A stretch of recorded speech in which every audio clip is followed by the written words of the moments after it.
All right, good. Here we go. Well, we should be live and ready to go here. We'll wait for some people to get on here and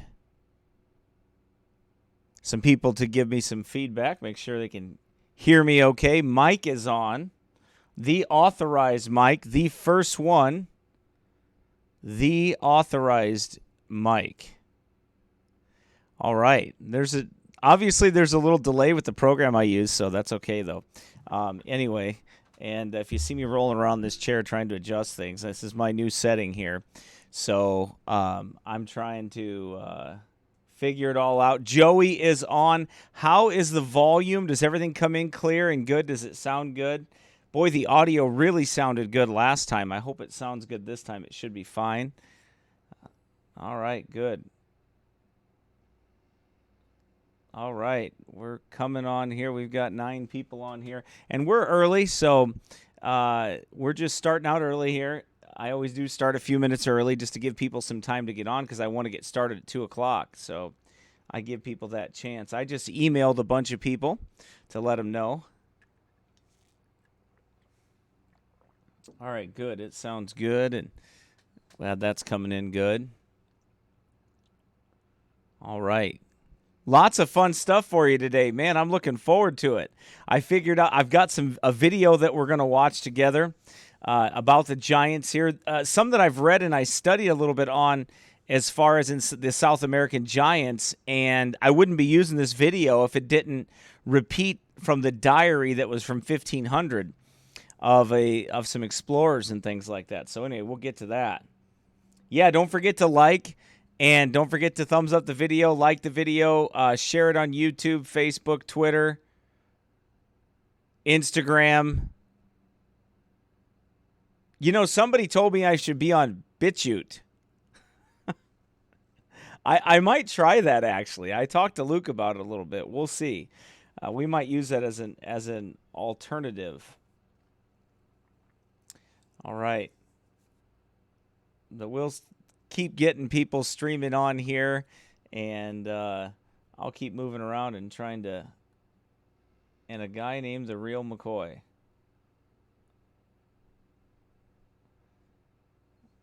All right, the Real McCoy.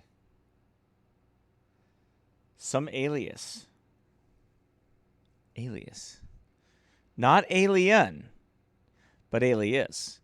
This right here is our website. You can get it by you can access it also by opbconline.org. You know, you can get us there too, for sure. These are some tracks that we put together. This is a good one. They're all good ones, I think. But Have You Been Tricked? This is our Halloween track that we do. And this you can find. I'm just going to walk you through some of this while I have some time to help you navigate through our website. This is a great track that you can print out and use. Look at that. We can even go bigger. Woohoo! Look at that. We can really read that track. During Halloween or before Halloween in the month of October, I will read this track to you, and I will try to help you with that a little bit. Oh, that's the wrong page. That's not what I was looking for. I was looking for the website. Let me see if I can find it here. Oh, I know it was here somewhere. That's what happens when you have so many of these up here. Oh, you know what? I think I can get it by going here. Whoa, look at that. That's weird. Anyway, I'm having all kinds of fun. Oh, here it is. Sorry about that. I'm still learning. Yeah, we only got 14 on so far, so we got to keep moving. But anyway, so And Justice for All is a really good track. That's one we hand out this time of year, around the 4th of July and through summer. It's a good one. Check it out. It is. Who is the God of Rap? Boy, that's a good one, too. Treasures in the Snow. Brother Ryan put that one together as well. Religious or Regenerated. And that's a good one, too. And then for our St. Patrick's Day parade around here and different things like that, we actually hand those out as well. So those are really good, too. All right. And let's see here. Make sure I don't have anything going on here that I need to worry about.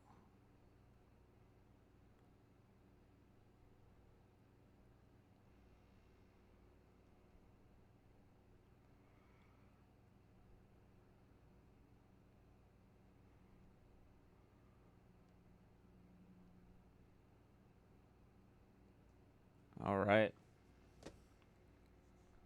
Howdy from Texas. Joe McDonald. Amen, Alicia. I appreciate that. I think that's how you say your name, Alicia. If it's not, I'm sorry, but thank you.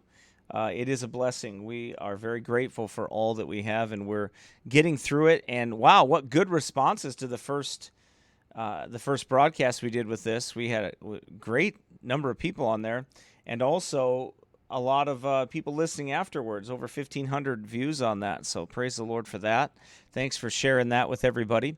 Also, good tracks here. Jesus turned water into wine. Now you'll notice that we keep our covers neutral, and we do that for a reason. We keep it neutral so people will take it at the event. They put it in their pocket and they look at it later.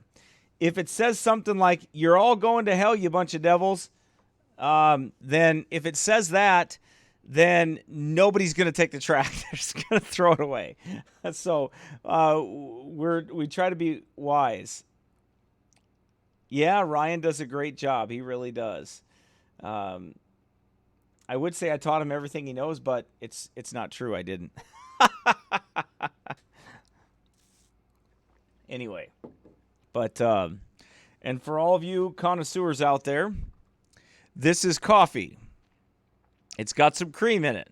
My wife made cold brew. And that's what this is cold brew. And Aaron bought me this nifty little thing here that goes on all my mason jars and allows me to turn it into a giant size sippy cup. Not to be confused with the Texas size sippy cup that I was given by Brother Jim when I was at his home in Texas. That's right. Not to be confused with that. But anyway. And we won't tell you where in Texas because it's a secret. And Texas is as big as the country. It's his own country, so you'll never find out. Anyway. But, all right, we're getting a few more people on here. Yeah, the covers are great, and these are just some of them. I think we have more. I can't remember all of them. But that's the gospel track portion of our that you can download and you can use. These are great for outside of concerts, rap concerts, and we have a rock concert one, I think, or we're putting one together again, and all that kind of stuff. So that'll be good. But amen. All right, good. Who do we have on here? We've got True to God for Life, Lisa Fosse. I don't know. Anyway, good to have you on here.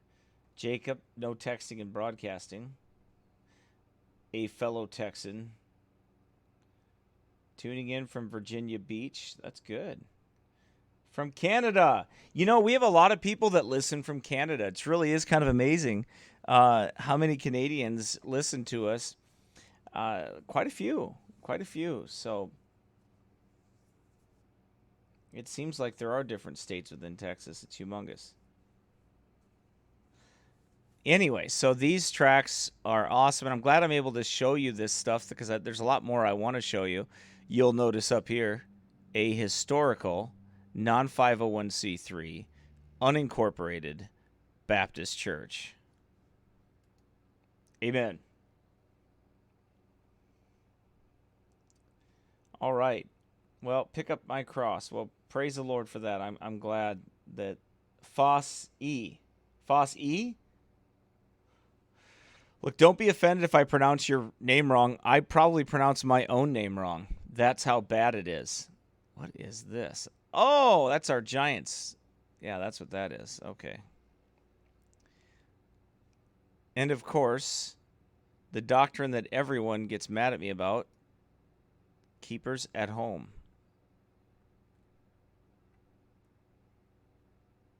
We'll be adding some stuff to this. Look at the snow coming. It's been so long since we added anything to that. It started snowing. However, you should watch Reversing Birth Control. That is a great video.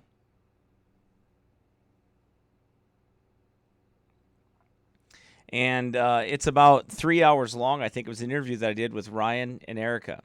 And what a blessing that was. And if you haven't listened to that yet, you surely ought to. It is the opposite of the false and lying teaching of places like Planned Parenthood and even some churches that would have people to stop having babies. So anyway, you can tell in this church that we believe in having babies and we believe in wives being keepers at home because there's a lot of babies in this church. A lot of babies in this church. So anyway, we are blessed. Let's see. Okay, hey, you know what? I got a few minutes here. I want to play this song. Where is it? I'm going to play this. I'm going to put my handy-dandy headphones on, which I have to get new inserts for because these are Bose, and they're older, like 3 years old, but man, are they good. They look scrubby, but all they have to do is actually be like get some new ones of these in there, but these are so nice. I don't want to get rid of them. They're so good. Anyway.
Amen.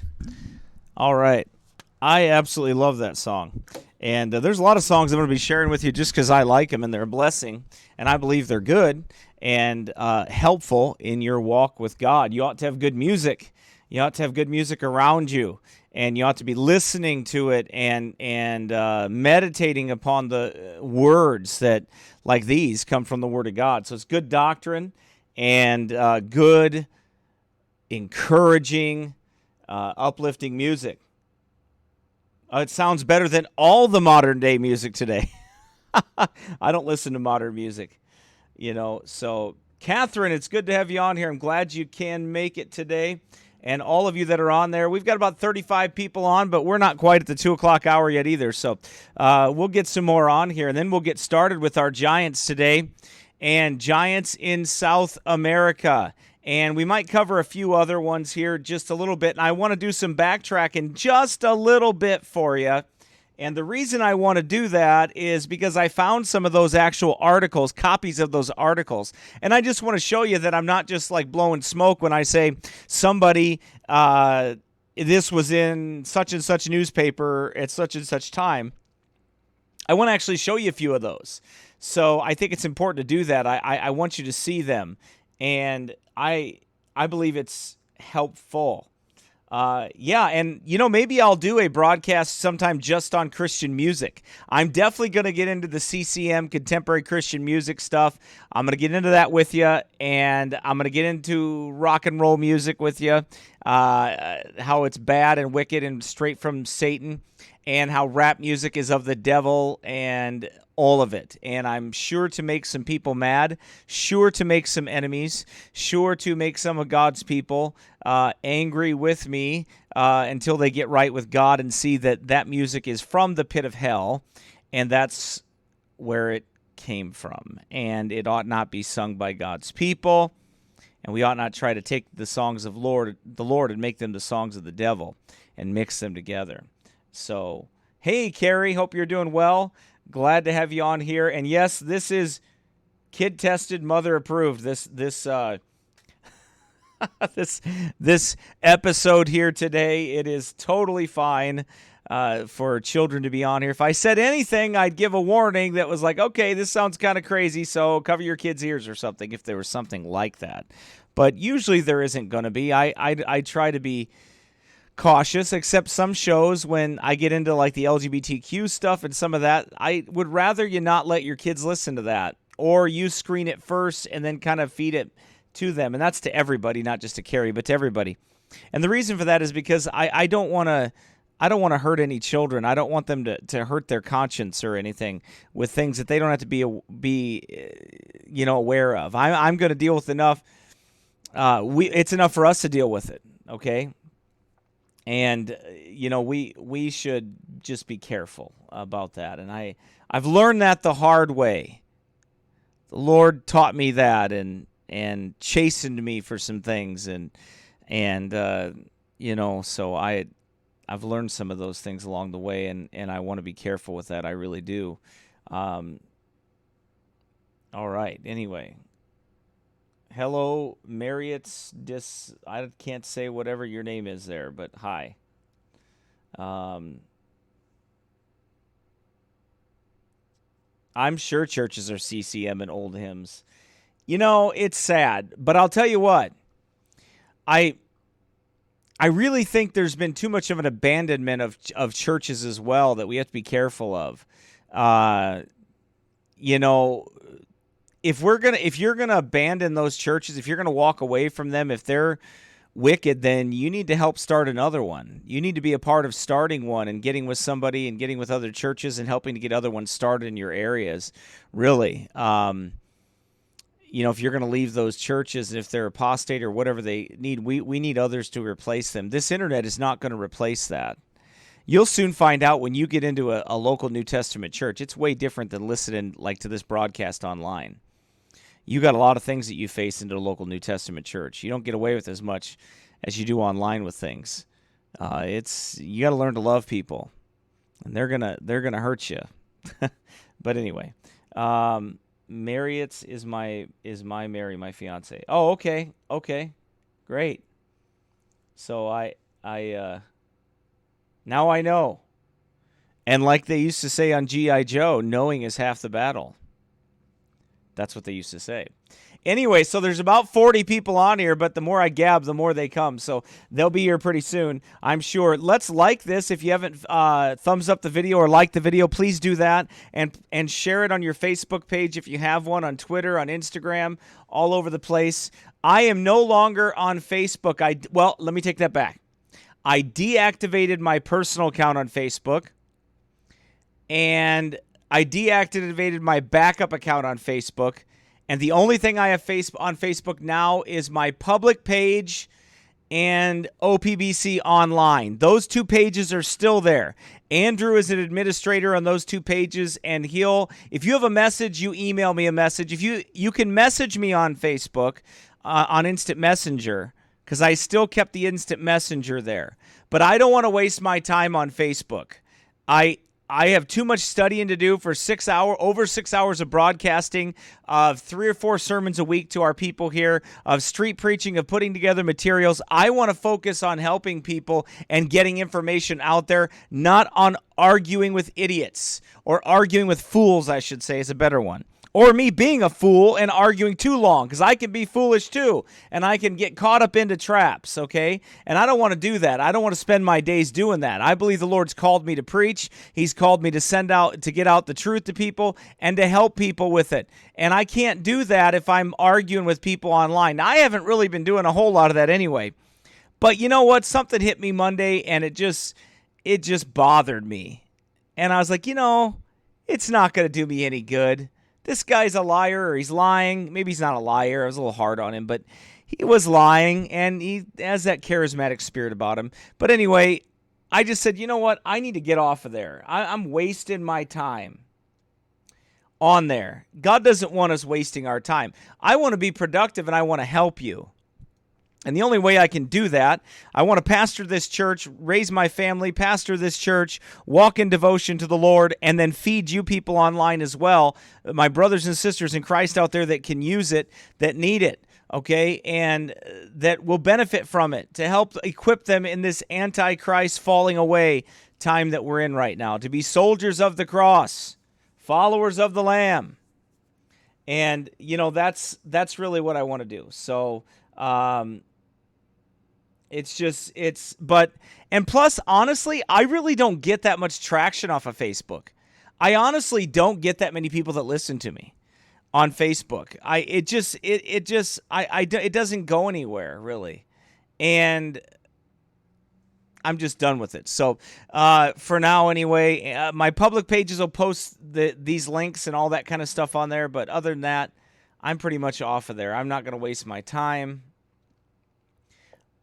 with that at all. It's just a waste of time. So anyway, better to keep going.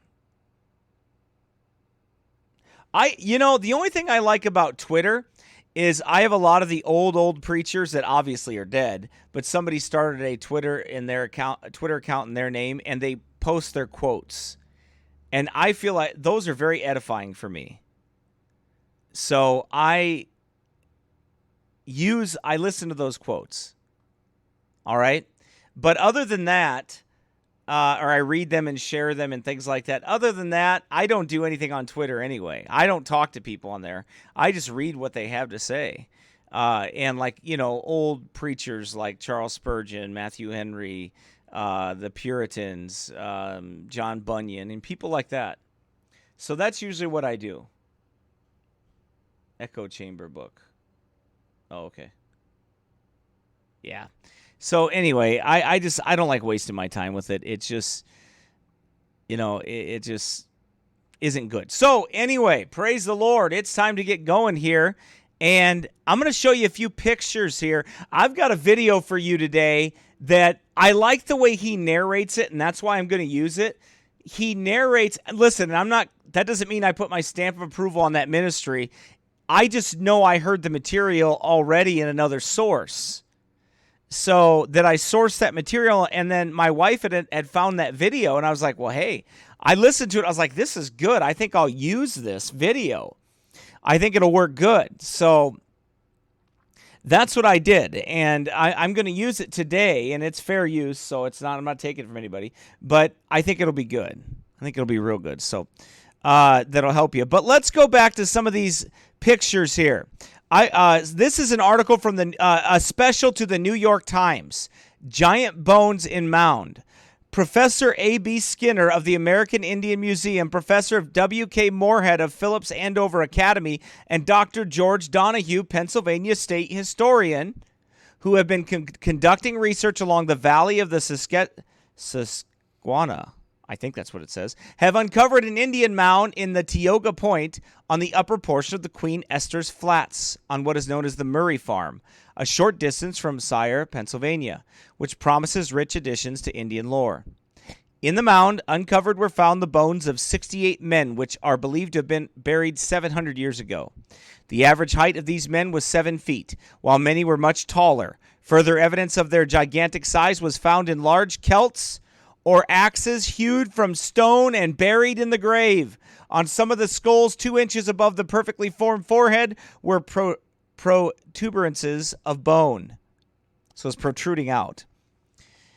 Members of the expedition say that it is the first discovery of its kind on record and a valuable contribution to the history of the early races.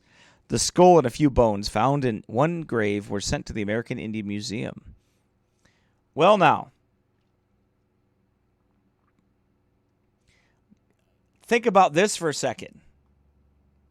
Here we have, where's this article been? Like, where is all this stuff? Don't you wonder where all these skeletons are? Like where they went?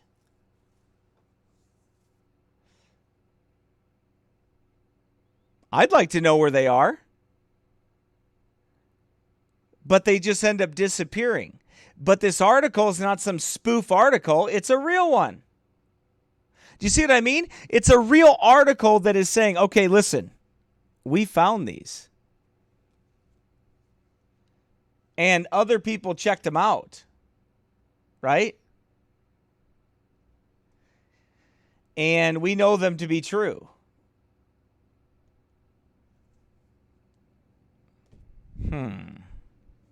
So this is not just some crazy Baptist, right? This is not some crazy Baptist. You guys understand that, right? Like, this isn't me. This isn't that crazy Pastor Cooley, right? Oh man, that guy. He's just wanting to prove evolution wrong. Well, these guys weren't out to prove evolution wrong, right? They weren't exactly out to prove evolution wrong.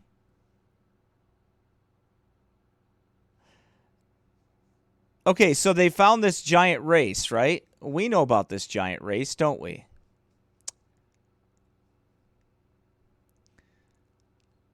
Bible lists it very much, doesn't it? Very, very much so, everywhere. The giant. Ishbianab, which was a son of the giants, the weight of whose spear weighed 300 shekels of brass in weight, he being girded with a new sword. 300 shekels of brass. Well, now. Sounds like the giant man had a giant weapon. But here's another one, right? Here's another one that I want you to think about. Let's type in, and you'll have to forgive me. I'm used to typing on a Mac. I am not used to typing on this. How about Goliath? Now, Goliath was what? He was a giant. Now, Goliath is mentioned 6 times in the King James Bible. That number 6 in Goliath, pretty interesting. And there went out a champion of the camp, Philistines, named Goliath of Gath, whose height was 6 cubits and a span. There's that number 6 again, right? And he had a helmet of brass upon his head, and he was armed with a coat of mail. And the weight of the coat was 5,000 shekels of brass.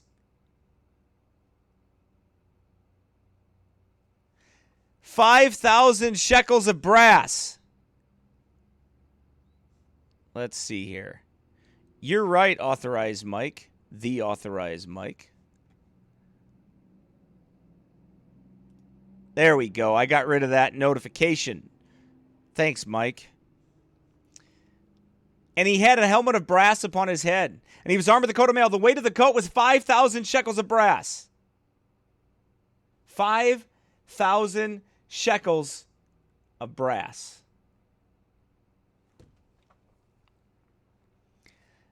Sounds like the heavyweight materials they found with those giants.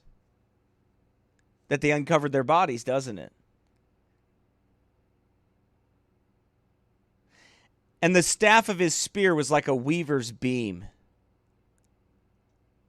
And his spearhead weighed 600 shekels of iron. 600 shekels of iron.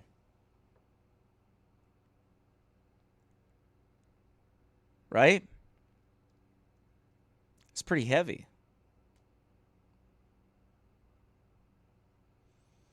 So, David, when he had found his sword, he cut Goliath's head off. But you know something? That David's sword, or Goliath's sword, was a pretty heavy sword, man.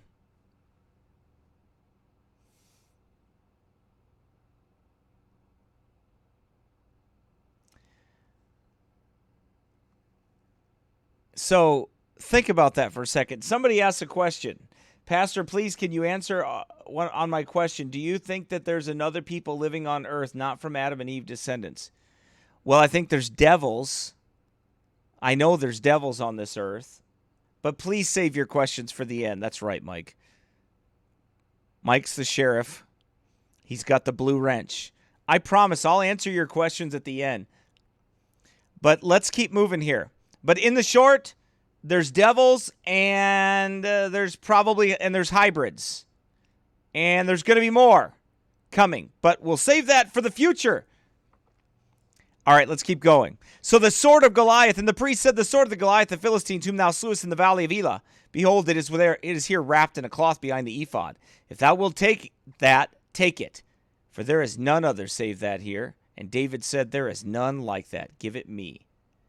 That was a big sword. So, when we see, whoops, wrong one. When we see this article, right? And we see that, let's see, the average height of these men were further evidence of these gigantic sizes was found in large celts. Look at that. Whoa, I blew that up. Look at that. That's cool. Are axes hewed from stone and buried in the grave. Now, I'm not going to stay on that. I'm not going to park on that. And the reason I'm not going to park on that is because we're going to pick back up on that. We're going to pick back up on that probably when we talk about giant tools. Okay?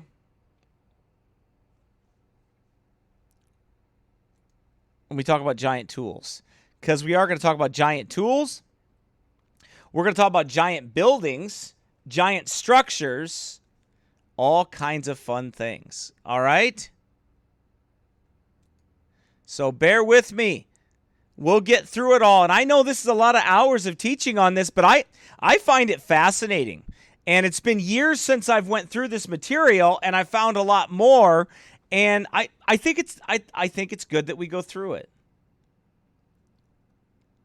By the way, if you want to hear some hard preaching and you want to hear me screaming at you, not screaming, but preaching loud and preaching hard and all of that, then you may visit this page.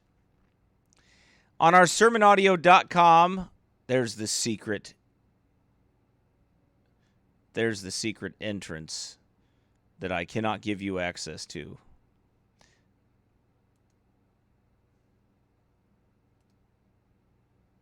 Anyway, if you want to hear that type of preaching, then, and you want to hear biblical, sound, hard preaching and things like that, they're all here. There was a mess up on the Blessed Man's Walk. I started expository preaching in the book of Psalms, and some of those got got messed up, but it's all working now. 8 Men and American Liberty, that was one I preached there. A lot of these other ones are expository preaching in the book of Acts and some really, really, really doctrinal and intense sermons. So those are there, and you ought to listen to those too, okay? But I saved that for the assembly, the body, and I preach very directly to them. All right, here's another one. Giants, bones in mound. Or is this the same one? Yep, that's the same one, sorry. That's a different one right there.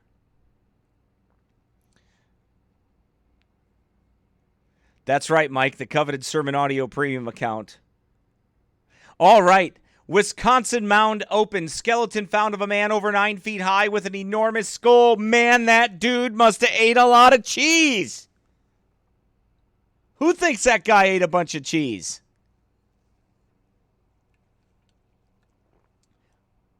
I'm just saying. If there was a giant camped out in my yard, I would have to kill that thing. Because I'm telling you what, that guy would eat everything you had. They were vicious. Wait till I get to the story of the Incas, and I show you their story of what the Incas said.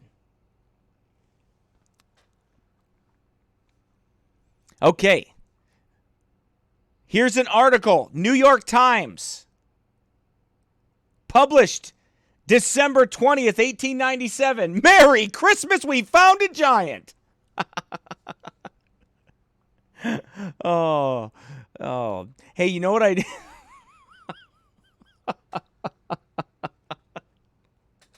It's terrible to laugh at your own jokes, I know. But hey, I have a lot of fun. Okay. All right. Anyway, what was I going to say? Oh, I saw this clip. My son asked me who Magellan was, or he couldn't remember. He didn't know who Magellan was, or couldn't remember who Magellan was. He hasn't studied him yet in history. So I played in the short clip of Alex Jones. I played in the short clip of Alex Jones and Justin Bieber. Oh, man, I'm telling you, that video is so hilarious. He's going off about how people are admiring Justin Bieber.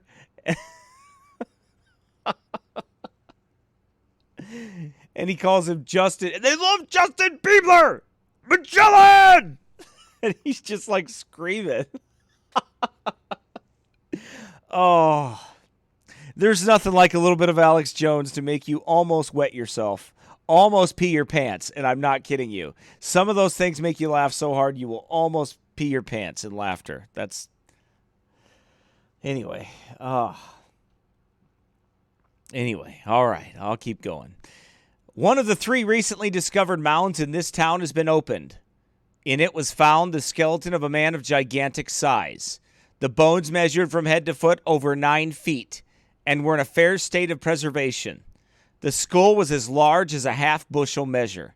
Some finely tempered rods of copper and other relics were lying near the bones. The mound from which these relics were taken is 10 feet high and 30 feet long, and varies from 6 to 8 feet in width. The 2 mounds of lesser size will be excavated soon.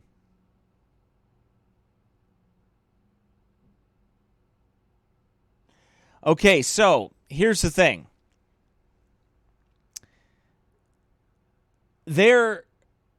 Where'd they go? Like, where's this skull? And where's the body and where are the bones? Where did it all go? Right?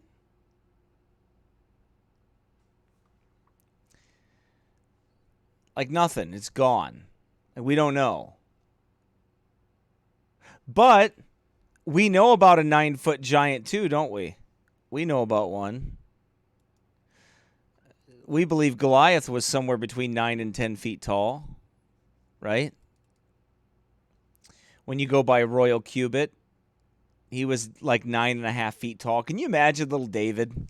Probably like 5'8", 5'9". Not very tall at all. And here's David walking into the camp. And they talk about the voices of these giants, right? They talk about the voices of these giants, and they're very intimidating and big and deep and like super scary. Right?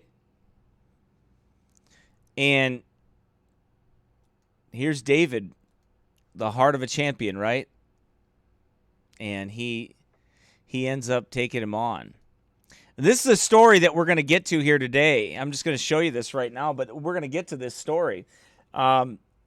Sodomite flesh-eating giants in Peru. We're going to talk about the giants in South America. Now, it's in the best interest of evolutionists to hide all these things. Because this is not like, okay, like you can all agree, right? Like we can all agree that the New York Times was not trying to hide, was not trying to fight evolution when they brought that out. No, it was actually, there were some honest people in reporting back then that were like, you know what? You're never going to guess what these people found.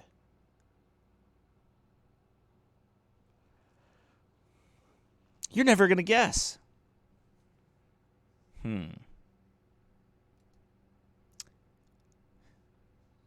This right here, Inca. These are the Mayans or the Incas. That's their monolithic, megalithic, whatever you want to call it, structures. And there's some interesting stories that are connected with these that we're going to get into, for sure. Let's see. Here's another one. New York Times, May 4th, 1908. Cave in Mexico gives up the bones of an ancient race. By the way, I looked this one up. Joe Taylor talks about it in this book right here. And I looked the article up because I was like, okay, well, I'm going to cross-reference. I'm going to do some more homework for you. And I'm going to cross-reference some of these. So we have these. We have the actual cross-references to all of that. So we actually have the references, the first, the source material right there. Giant skeletons found in cave in Mexico. May 3rd, Boston. Charles C. Clapp, who has recently returned from Mexico where he has been in charge of Thomas W. Lawson's mining interest, has called the attention of Professor Agassiz to a remarkable discovery made by him. Okay, so this guy is not giant hunting. This guy is digging around in mines. He's making loot. He's trying to make some money. He's looking for some cash. He's looking for something to make some money with. He does not care about skeletons. He's not there for that. He's digging around this mine. He works for a mining company. He's in charge of the mine, the operation of rich men that are wanting to make money, digging out iron ore and digging out different profitable things, gold, silver, copper, whatever they could find, right? So he found in Mexico a cave containing some 200 skeletons of men, each above 8 feet in height. Okay, let's stop again. Can I remind you of something? Is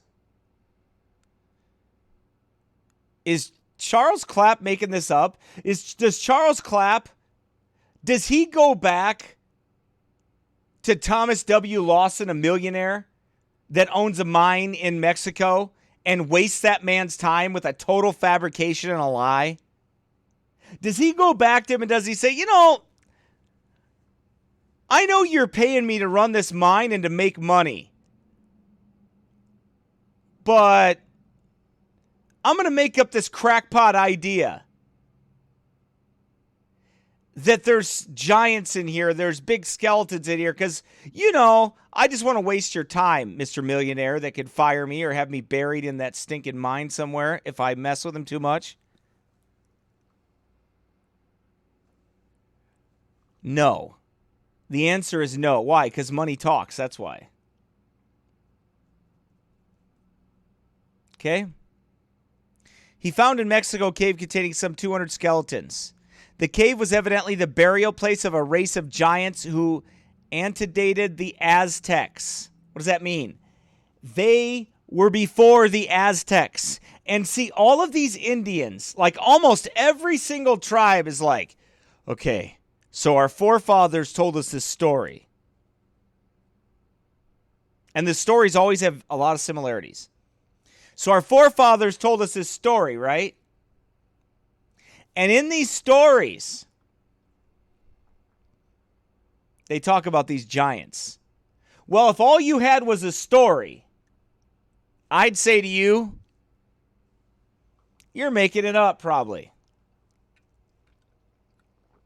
Now, if hundreds of people across the world have the same story and they've never met before, now I'm starting to think, well, in just human reasoning and logic, it's not logical that they're all making it up. But look at this. Mr. Clapp arranged the bones of one of these skeletons and found the total length to be 8 feet 11 inches. So they're 9 feet tall. The femur reached up to his thigh, and the molars were big enough to crack a coconut. The head measured 18 inches from front to back. New York Times, May 4th, 1908. Before there was this concerted effort to prop up evolution, Satan's religion, at any cost. Okay. Don't forget to subscribe or to like this this broadcast. Give us a thumbs up there.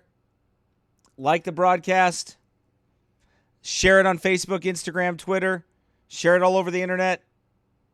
All right, let's get those likes up. There's about 50 people on right now, it says, and 28 likes.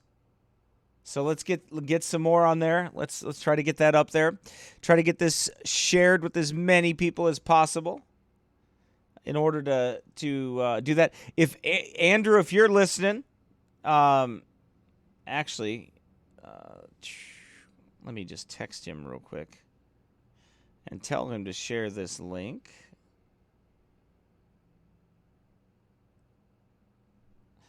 All right, to the Facebook accounts. There we go. All right, so we get that on there. That is a lot of giants, somebody said. All right, this you've seen. Giant skeletons in cave. You saw that one. What's this one? This is our chart, so this is a 36-foot tall one. This would be like Goliath, which would come up right about half, right about there. Yep, and send me an email at pastorcooley@icloud.com or subscribe at here. See this subscribe button? And then be added to our email list.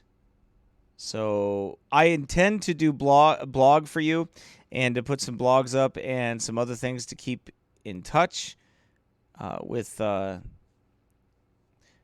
you all week long. Okay, let's see if I have anything else I want to cover here. Nope, that's our tract. Before I get started with that, we covered that. Oh man, we are definitely going to cover this. This one is going to be cool. Right here. All right. In fact, I think I'm going to start with that one right now. I think I'm going to start with this one right now. And then I'll do some background things over here with it. But I think I'm going to start with this one. And the reason I want to start with it is because it is a powerful illustration. Then I'll read to you what Joe Taylor said in his book about the things that he found. Okay?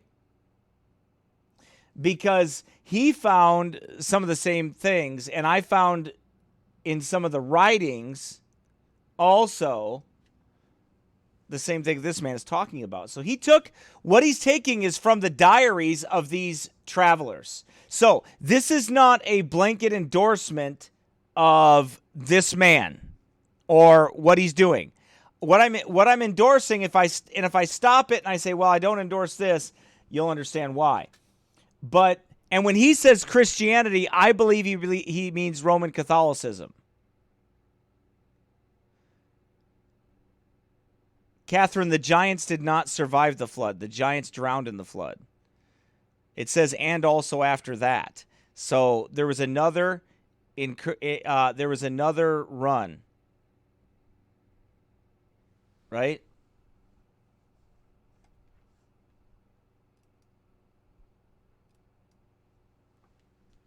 I'm not even going to mess with that Disciples of Christ spamming me, talking about Rain Man and all that other stuff. He's doing it on purpose, so that's why I blocked him. And he can go be bored somewhere else.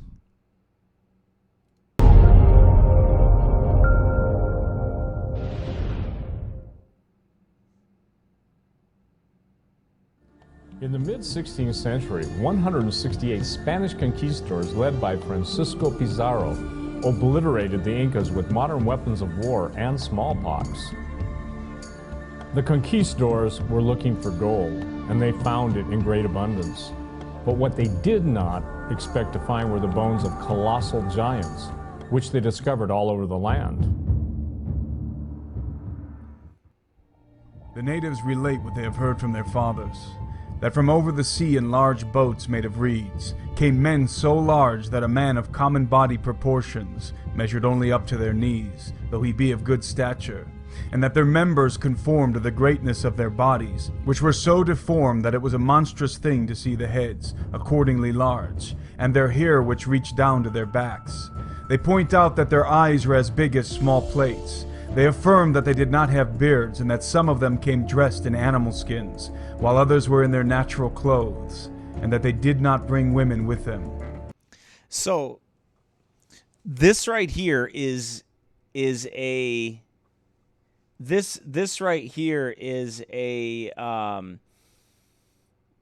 telling and an account of from an actual journal in 1553 from a conquistador chronicler who is informing his superiors of what took place.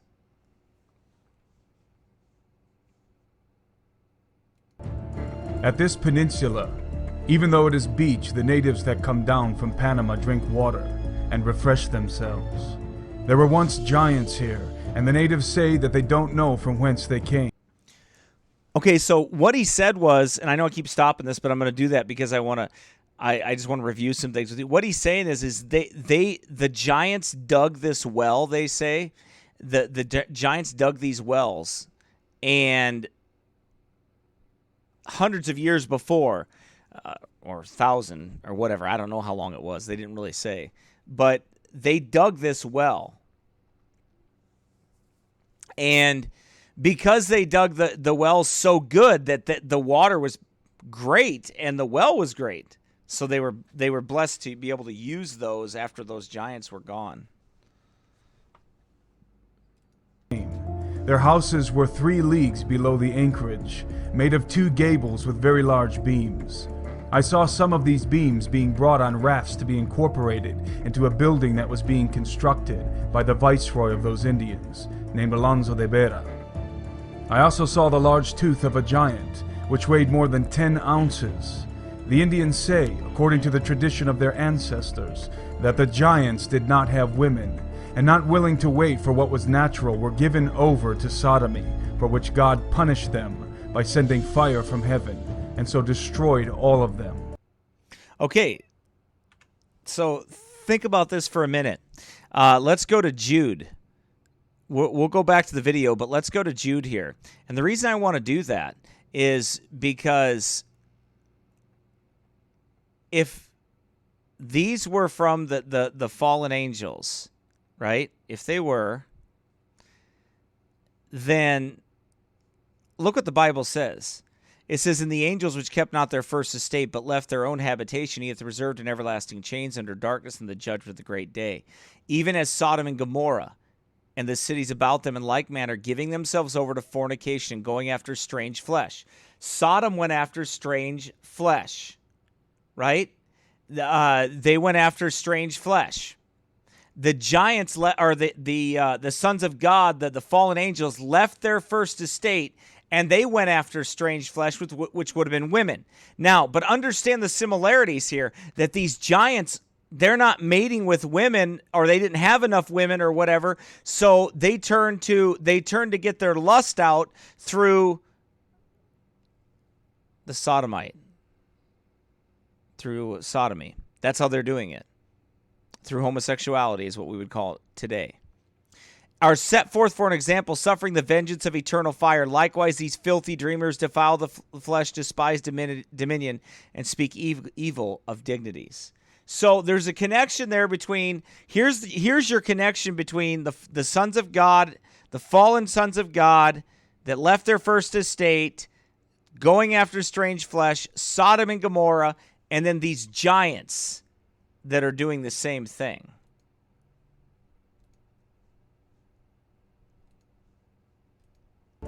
This kind of notorious vice has no other remedy. These large men, or giants, having established their settlement and constructed these wells or cisterns from which they drank, they destroyed and devoured all of the sustenance they could find in that region, so much so that they say that one of them consumed more food than 50 of the natives of that land. And as the food that they found was not enough to sustain them, they killed a lot of fish in the sea with their nets and riggings, which according to reason they had. The natives lived in great loathing of them, because they killed their women by using them, and for So they abuse their women by, raping them and things like that. And the men loathed them. The natives did. They hated them. And there's interesting stories also that deal with this in American Indian culture over here too as well, that talks about the fact that they wouldn't stop being evil, so they killed them historically. So, and we don't really get a year on when that took place. It's just part of their history. For other reasons. And the Indians were not strong enough to kill these new people who had come to occupy their land and lord over them, even though they had great meetings to discuss them, but they did not dare attack them. And all of the natives affirm that the Lord our God, not being served to overlook such an evil sin, sent them a judgment according to the ugliness of the sin. And thus they say that as they were together enveloped in their damned sodomy, fire came down from a dreadful sky with great noise, in the midst of which came forth a resplendent angel with a sharp shining sword, with which in one single blow he killed all of them, and the fire consumed them, so that all that was left were the bones and skulls, which God wanted to remain unconsumed by the fire, as a memorial of their judgment. This is what they say about the giants, which we believe happened, because in this region they have found, and find still, massive bones. And I have heard of Spaniards that have seen fragments of teeth, that they swore that if they were whole, would weigh more than a butcher's half-pound. And also that they have seen another fragment of shin bone, that it is amazing to account how large it was, which testifies that all of this truly happened. So it's interesting here that here's this is in 1553. So this isn't like some modern day giant hunter or something like that. These guys found this out by going, by going to these islands to explore and to conquer them, and then they find all these bones and they're like, where'd these come from? And then they tell them, well, this is how it happened. This is what happened. And even besides all of this, one can still see where their village was, and the wells and cisterns which they made. Francisco Pizarro and his company arrived at Puerto Viejo into Santa Elena, where they saw a large quantity of bones of giants, that according to their proportion were 20 palms tall. The Indians had a tradition concerning these giants that they were people from before the flood, because giants of such huge size were never known to exist again. Others say that they were sodomites, and that in one day fire fell from heaven and consumed them all. So it's interesting to note here that again, that sin of the sodomite there was prevalent, and they noted that the open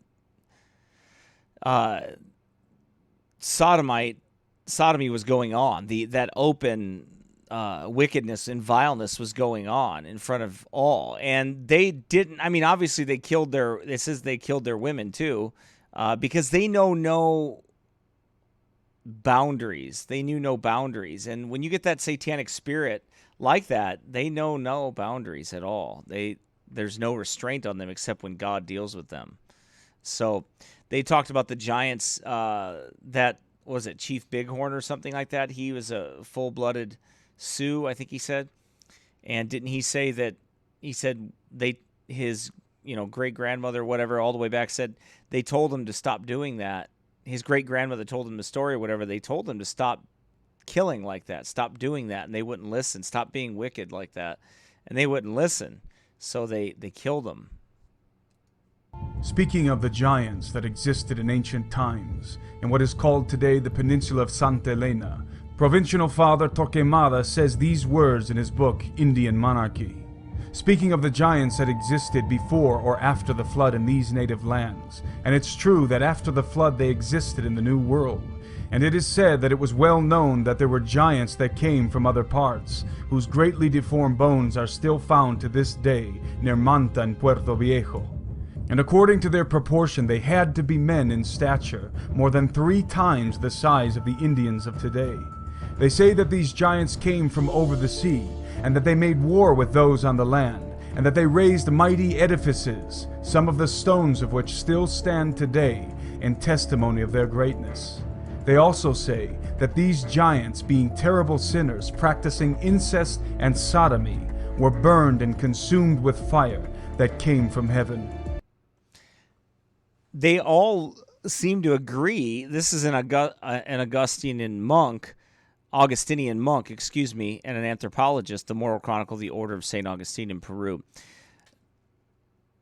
Obviously, Rome is interesting. Now, we don't trust Rome, but usually when they write things like this, they're writing it for the purpose of telling the story that they found this, and this was not like a main teaching or something. You understand? Like, this was like buried in their writings of their chronicles. Like, this is what happened. This is what they told us. This is what happened. They weren't pushing anything with this. Okay? They're just telling a story. Right? This is the witness of Father Torquemada, and Teodoro de Bray also references the same in his book entitled De Natura Nobi Orbis. Added to this are the known traditions that all of these giants, whose bones are still seen to this day in that beautiful place, died in flames, because a young handsome man, these Indians did not know of the existence of angels, threw lightning down upon them and incinerated all of them, leaving only their bones, so that they would remain as a dreadful witness. And with all of this, full credit has never been given to what the Indians said about these giants, until, being the lieutenant governor at Puerto Viejo in the year 1543, Captain Juan Olmos, native of Trujillo, hearing all of these things, conducted an excavation in that valley, where he found such gigantic ribs and other bones, that if the heads had not been found with them, it would not have been believable that they were. Wow. Okay. So again, 1555, he says, nobody believed these guys. They told him, hey, listen, these giants were here. This happened. All this was going on. And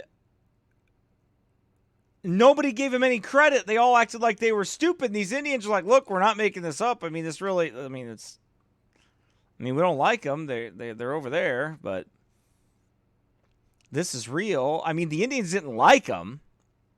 They weren't like, they hated them. So they're telling this story. They're like, look, they're there, and their bones are full over there, and they were wicked as hell. But see, God said the same thing about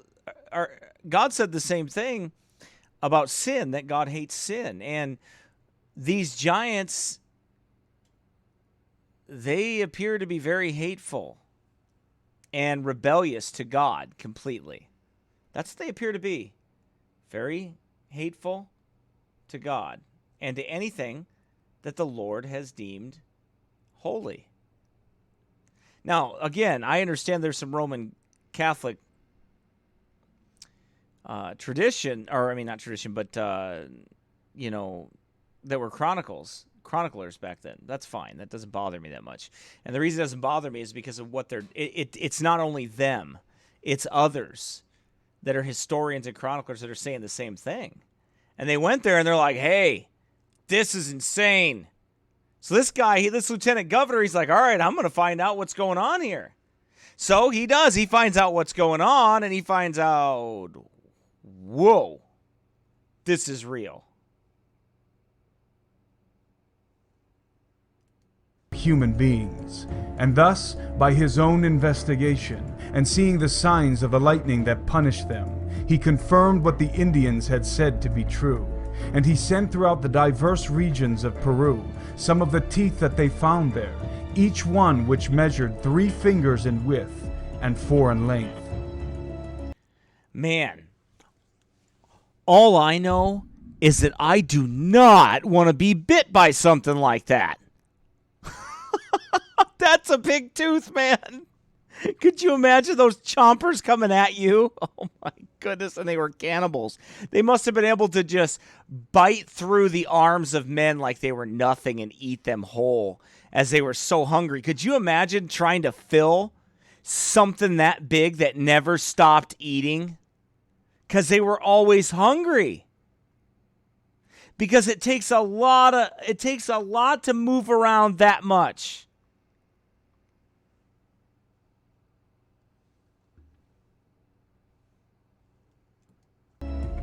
One thing that cannot be denied, as much as for the tradition of the Indians themselves, as for the signs and relics that are still present, is that there were once giants in this land. How they came to this land and from where, and how long they lived in it is uncertain.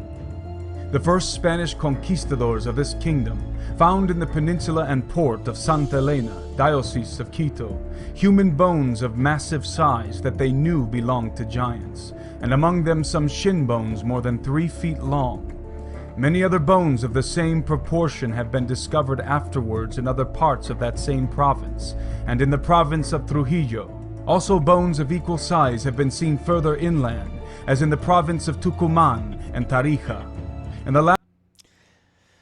Again, here's a Jesuit missionary, which we know we stand against the Jesuits, and we definitely don't support them at all whatsoever. But here's a Jesuit missionary that goes out here, and he's corroborating the same story that the Spanish conquistadors and others are quoting the same thing that happened. So it's not just some Jesuit that is reporting that, which obviously we wouldn't trust just his words for it at all, because he is a Jesuit. But Jesuits do sometimes tell the truth when it benefits them, or when it doesn't matter, when it doesn't affect anything,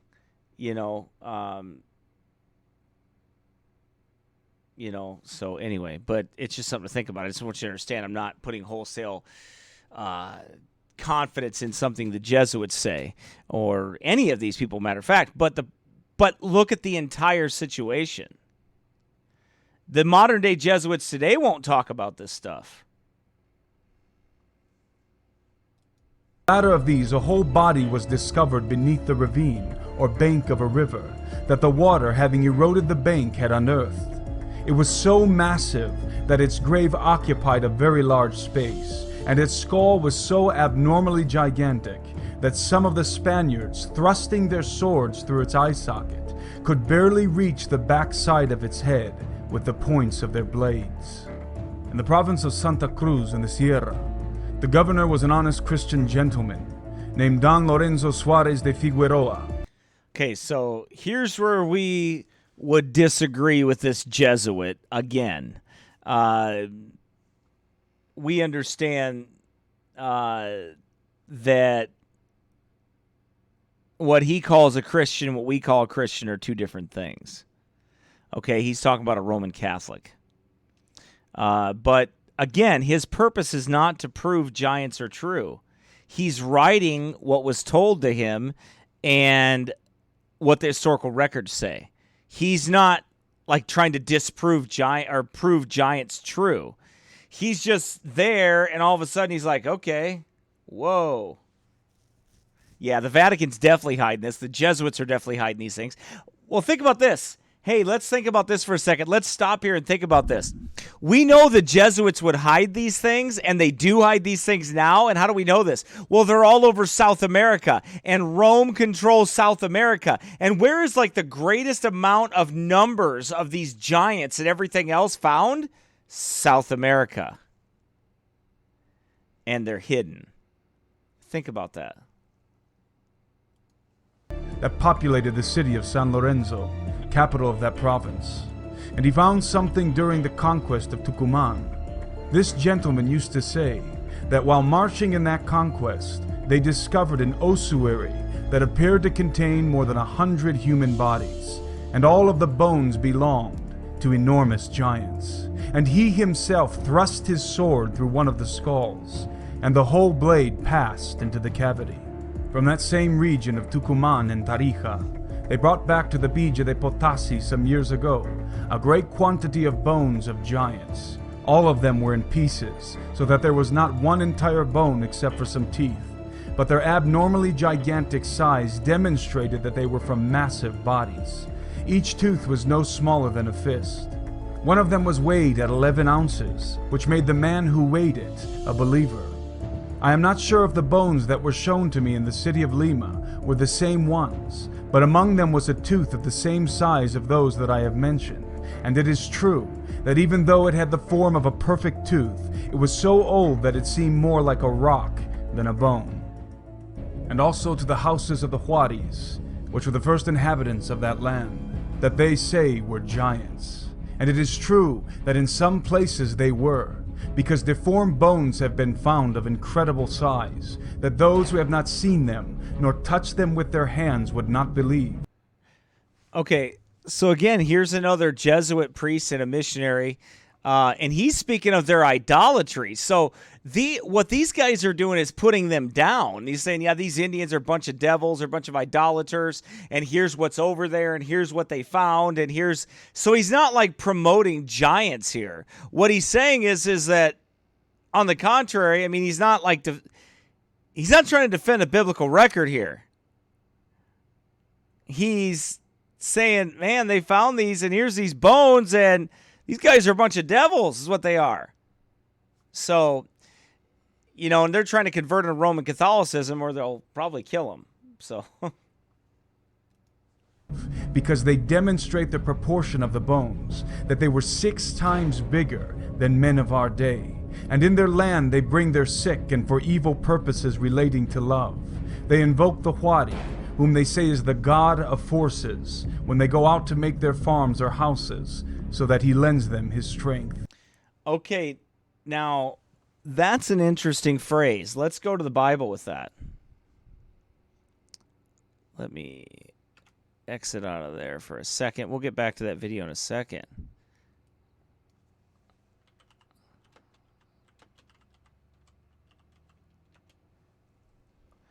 There's one reference to that. Daniel chapter 11, verse number 38. Talking about the Antichrist. Neither shall he regard the God of his fathers, nor the desire of women, nor regard any God, for he shall magnify himself above all. But in his estate shall he honor the God of forces, and a God whom his fathers knew not shall he honor with gold and silver and precious stones and pleasant things. It's talking about the Antichrist. Right? That's pretty interesting, isn't it? That they use the God of forces.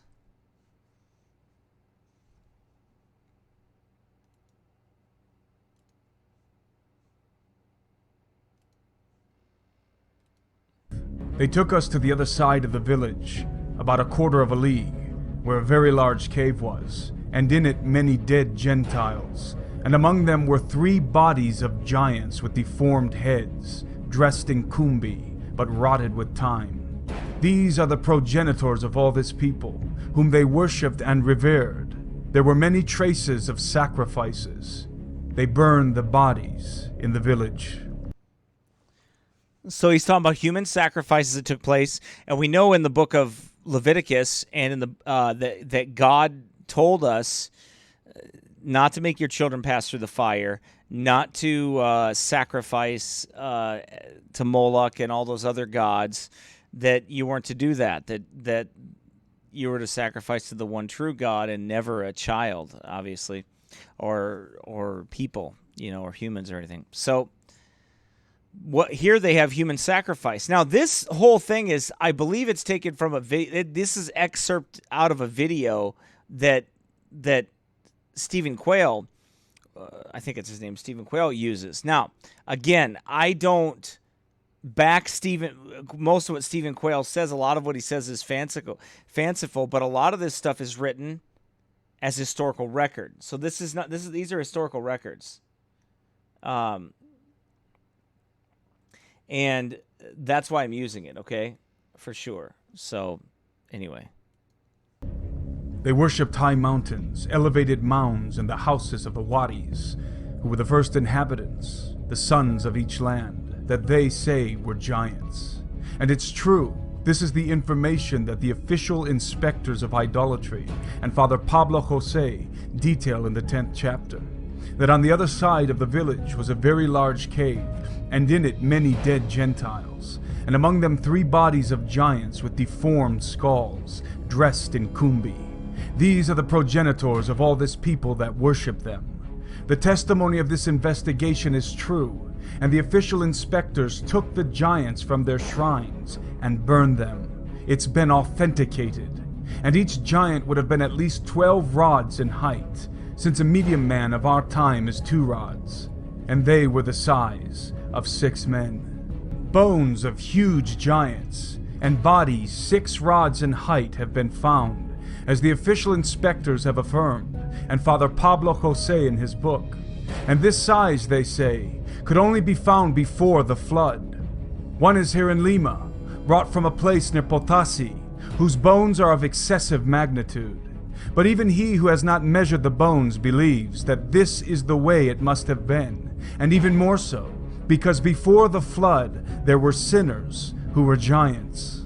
The Indians believe that many were turned into mounds, and this is why they worship them in stone. Today in Lima there are the bones of a giant that was sent last week from Chuquisaca by the canon Dr. Avila that came to this cathedral, and I saw them in the office of the Secretary of the Holy Inquisition, having extremely long shin and thigh bones.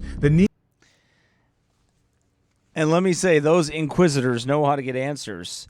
And they find all these bones, and they're burning them. They burned them all up. Because they wanted their little magic talismans to be worshipped and not these giants.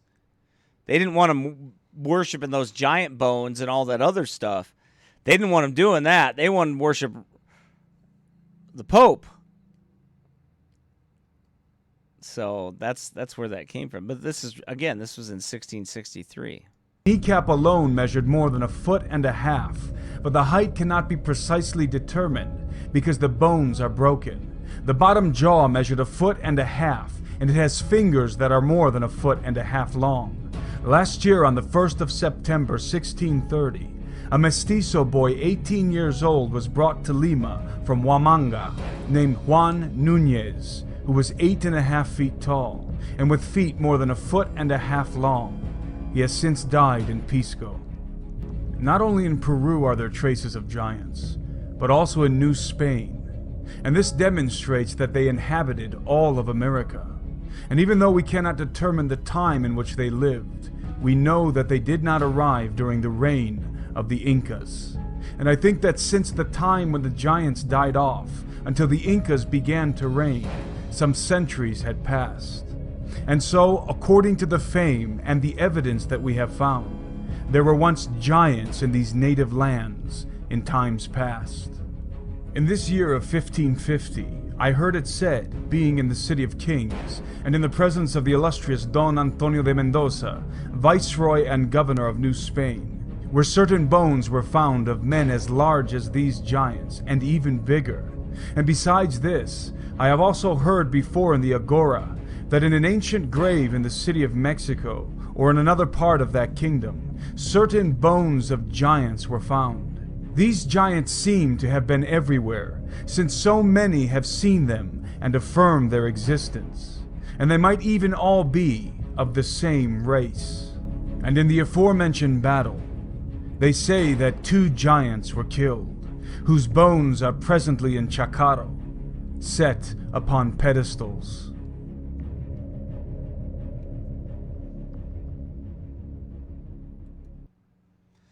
Okay. Now that was interesting, wasn't it, to say the least? Again, what impressed me the most about that was that I read most of that account in Giants Against Evolution, and I read most of that in those historical journals of just what they found, what was there. So these historians, these missionaries, some of them are Roman Catholics, but others are just historians, and some are Jesuits even that were in different areas, just like there were Jesuits that came to Minnesota initially as well. And they would seek out the land, and they would talk to the Indians, and they would, try to talk to them and get information out of them. Well, then there were just normal historians that were traveling around, and people some were Roman Catholic and all that kind of stuff. But the point is that they wrote down what they were told and what they found. And this is what they found. And it's pretty amazing when you think about it. So that is the first part of today's teaching there on giants. Let's see. We are going to deal with the South American giants here. And let me see here. Doom, doom, doom, doom. We covered those.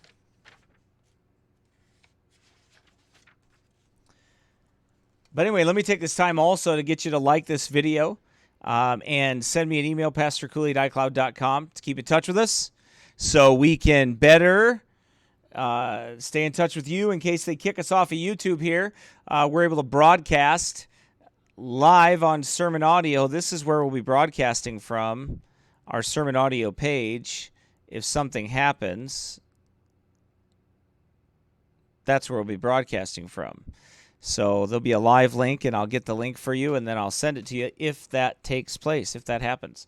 So let's hope it doesn't happen, but if it does, I want to be ready for it, and I want to stay in touch with you and be able to continue to minister to you and help you out there and give you, because this Giants is just one of the many things that I plan on covering, obviously.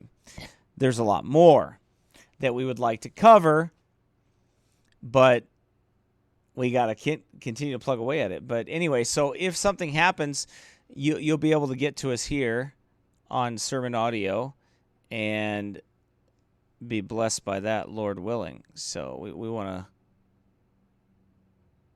Oh, here's some of the... While I'm waiting here, while we're taking a little break here from the Giants just for a second. Some of the top downloads here on Sermon Audio of some things that might interest you. The C.S. Lewis series is the top, and also the sermons on pornography. If you have anybody that's struggling with pornography Pornography is Mind Control, Rewiring Your Brain. That's a good one. And I think you should listen to that one if you've never listened to it. The Perils of Pornography. You should listen to if you've not listened to that one yet. That will be a blessing to you and help you. Warring Against Porn is another good one. And an online plan for purity. A plan for online purity. All right, that's a good one that'll help you if you know anybody that's dealing with that. Let's see. Wow, Prophets of the New Age. That Billy Graham one has that many downloads. That is incredible. Inordinate Affection. Inordinate affections. Lust and porn and how to get the victory is one of those challenges. Inordinate affections. Having our affections right.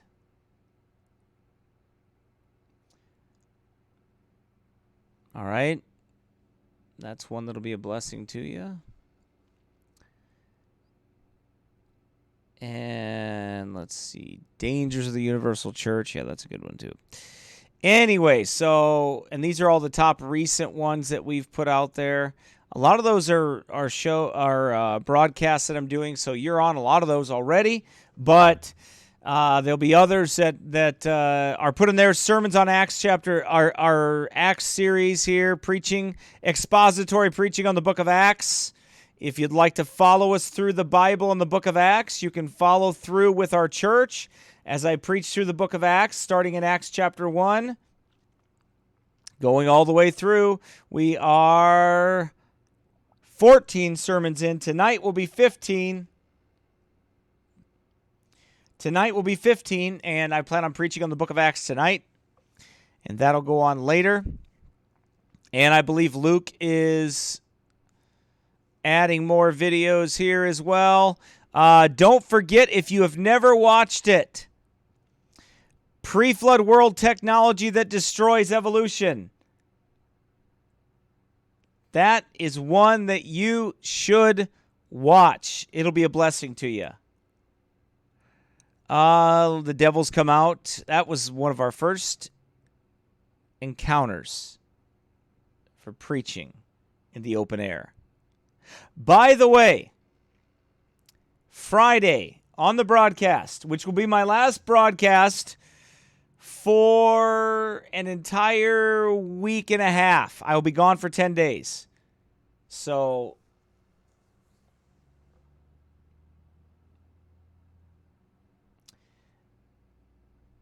anyway, but I want to cover some street preaching things with you from the Pride event.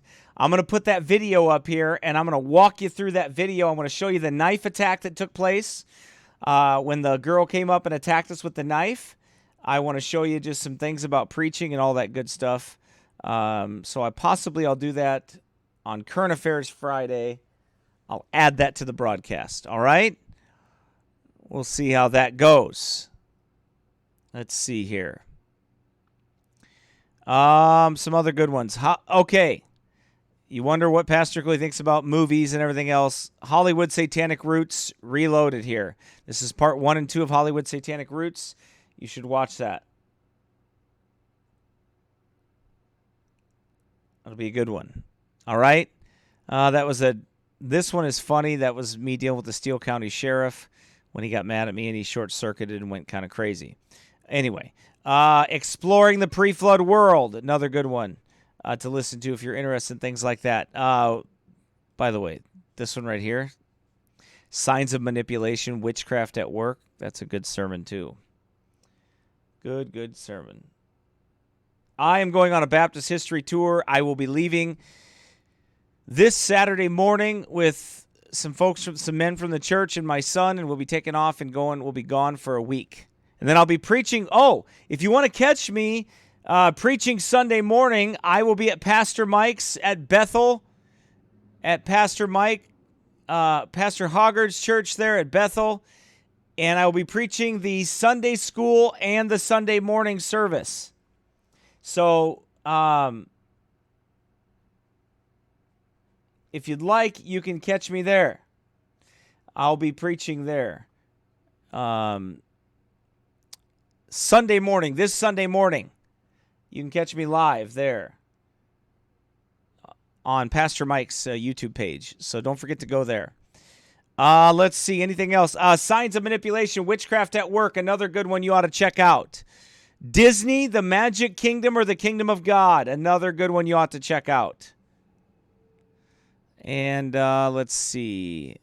These are old OPBC Onlines. Different ones that I did with Brother Ickes. Different ones that I've done with other people. Live broadcasts that I've done outside of events, street preaching events. This one is where I had a war with the Archbishop of the Twin Cities. Me and him got into a little argument about the Jesuits and about a lot of other people. And about a lot of stuff that was going on in Rome. A lot of street preaching videos. More to come. We just have to put some on. We haven't done it yet. Yeah. So anyway.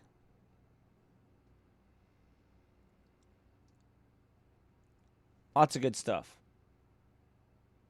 Pastor Mike will be streaming those 2 sermons.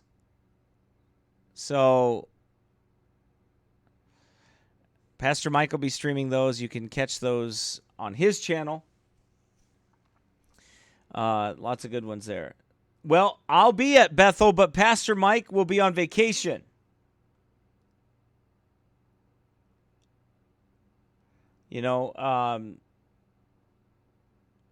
So he won't be there, but that's okay. I'll be there, and I'll be having a good time there. So I'm looking forward to it. Definitely. All right. So just to keep you up to date on everything. So make sure you're subscribed and all that good stuff so you can keep in touch with us. We don't do live preaching sermons here. We don't do our services live here for various reasons, but you can catch them right after and all that good stuff. But yeah, it's not really going to be a vacation. It is of some sorts, but I'll be in the great state of Missouri and Iowa. I'm going to be coming right through Cedar Rapids, Andrea. I'm going to be coming right through Cedar Rapids on Saturday afternoon. Yeah. With my crew of guys, we're going to be coming through there. I got to find a good tenderloin shop. They have the best tenderloins in Iowa, and Cedar Rapids has one. I can't remember the name of it. I'm pretty sure that's where it is. But I'll be coming right through Iowa there and through Cedar Rapids. We'll be coming down I-380 from Waterloo. So, yeah, we'll be coming right through there. So I don't know if there's I'm trying to think of that. I thought there was a place for tenderloins over there somewhere. I don't know what adrenochrome is. I don't know what that is. Anyway, but we'll be coming right through there. Go to Jonesy's for is that what it's called? Jonesy's. I think that is what it's called, maybe. Yeah, we're gonna probably stop off there. Hopefully they're open Saturday, but we'll probably end up stopping off there and somewhere like that when we come through during the afternoon. Hey, if you and your husband are around, maybe you can meet up with us and we can all say hi to you. That'd be all right with us. I'll have a whole crew of people with me, and it would be nice to meet your husband and your family and all that good stuff. So we'll definitely be around. And I'm taking Luke. It's all going to be crazy, and I'm taking Luke to chronicle it all. We're taking Luke with us. Luke is not a Nephilim, but he is like 6'6". But he's not a giant. We've had his DNA tested. I'm just kidding. We haven't. But he's not a giant, so. But he looks like a giant compared to me. Anyway. Does Old Pass Baptist Church have affiliates in Virginia? Nope, we don't have any affiliates anywhere. It's just us.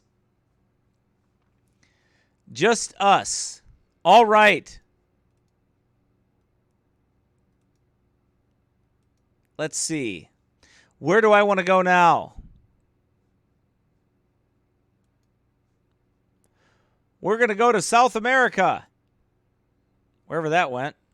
It was somewhere around here. I know it.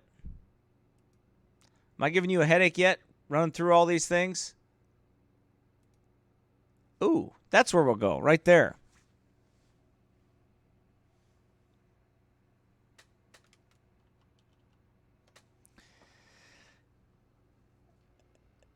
Oh, he's 6'5". I thought he was 6'6". You shrimp. I thought you were taller than that. Yeah, have your husband email me. That'd be great, Andrea. We'd love to meet all of you and say hi. I would love to do that. That'd be a blessing. For sure. We'd love to do that. All right. Luke's my bodyguard, along with all the other ones. Oh, we'll have a bunch of guys with us. It'll be a good time, though. We're going to enjoy ourselves. And how about South America, guys? Let's go to South America here. Amazon, you want to hear about some giant women?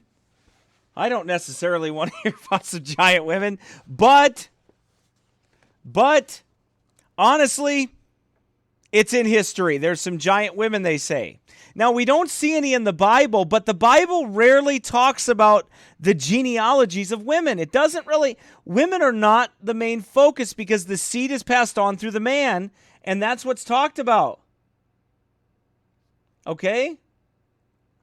So, let's talk about Amazonian crazy women. The stories about giant women warriors called Amazons have always seemed like the stuff of myths. But when one considers that Spanish explorer Pigafetta, now Pigafetta, he was with those other those like Magellan. He was with Magellan and some of those other people.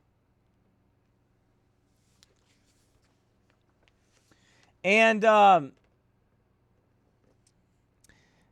Pigafetta was a Spanish explorer, said that they explored the islands where there were just giant men, and it stands to reason there may have been enough women left behind somewhere in the Amazon jungle who became warrior-like and created the legends. It is also possible that just as when many male giants became homosexuals, the giant women may have done the same thing and took on the occupations of men. Friar Gaspar de Carvajal related the trip led by Francisco de Orellano in February of 1541 through the Amazon. Some of the natives they encountered told of great overlord by the name of Iku and the grand mistress known as the Konai Puar, who were the feared female warriors known as the Amazons. Could you imagine a giant woman that was a feminist? Whoa. Look, it's bad enough when you have a normal-sized woman that's a feminist. If you had a giant feminist woman, she'd be sure to try to kill me. Those Jezebels can find me anywhere.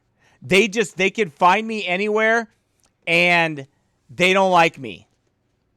Anywhere they can find me anywhere, and they do not like me. I get arguments, that is, with Jezebels all the time. So could you imagine a giant one? I'm saying it would happen. All right. Bolivia. El Frutte, known as the place of the giants, was made a giant red sandstone blocks with large rooms and high seats. Speaking of Bolivia, on the January 24th, 1880, Scientific American, a linguistic expert, Dr. Rudolf Faub, said that the Indians of Peru and Bolivia exhibit the most outstanding affinities with the Semitic languages, especially with the Arabic. He said the Semitic roots are universally Aryan. The common stems of all the variants are found in their purest condition. The giants of Bogota, Colombia. They would stomp on me, Kevin. If it wasn't for the Lord protecting me, they would stomp on me. Those giant Jezzy witches. Mr. Santiago Martinez. We just heard about him, didn't we? Santiago Martinez. He was an explorer from Bogota, Colombia. Related this to me. Oh, actually, no. Mr. Santiago. No, that's not who we learned about. Mr. Santiago is another man that contacted Joe Taylor, and Mr. Santiago knew a lot of stuff about giants in his area, and he sought out Joe Taylor to give him some information about that over there in Colombia.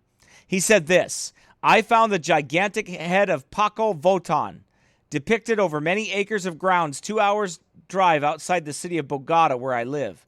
This person is usually called the astronaut of the Paco. Now, here's where some of this ancient astronaut doctrine comes in, and it kind of mixes in with these giants a bit, okay?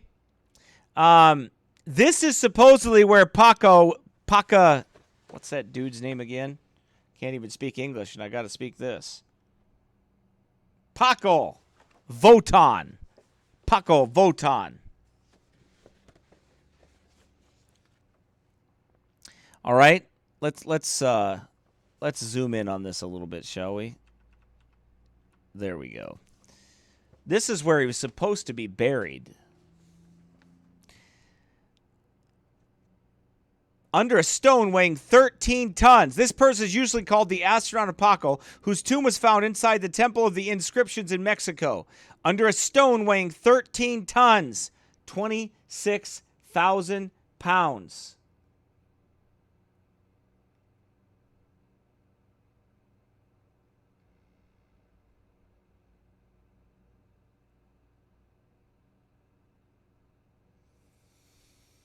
It proves this was not human. He was a very strange bone. He has a very strange bone that runs connecting the nose and the skull in a very peculiar way. Also, he has two small horns that can be seen. The giant's head I found in Colombia was the same characteristic. But the incredible thing is that Paco was able to interbreed with a woman from the earth and had a son. So he's telling the folklore story of how the story that they told, okay? Santiago Martinez also wrote the following to me on 3/6 of 2006. Between 1555 and 1593. Okay, this is what we told you about. I just told you about in the video. The Dominican priest Pedro Cieze de Leon, who visited the ancient port of Santa Helena in today's Ecuador, told of an old legend about giants. So this is the same one. In exploring the Andes, the Spanish frequently heard stories of giant, fair-skinned Veracos, ancestors of the Incas. Garcilaso de la Vega heard the legends of giants arriving on the shores of Ecuador. So enormously tall that ordinary men reached no higher than their knees. Bones of these giants were reportedly discovered in 1560 near Manta, Peru, and in 1928 were measured to be 8 to 11 feet tall. In 1929, report in Nayarit, Mexico, by Captain D.W. Page and F.W. Delvado said the giants they discovered in Ecuador averaged 10 feet high. 10 feet high. Right? So you're seeing a pattern here of like 9 to 30 feet tall men, 36 feet tall men. You're seeing a pattern here of what they're finding, what the findings are. And they're not changing. The findings are not changing. They're not going away. As we go through other countries, the same things, the similar stories are being told that prove that Genesis 6 is true. Right? The Bible's true. And also after that.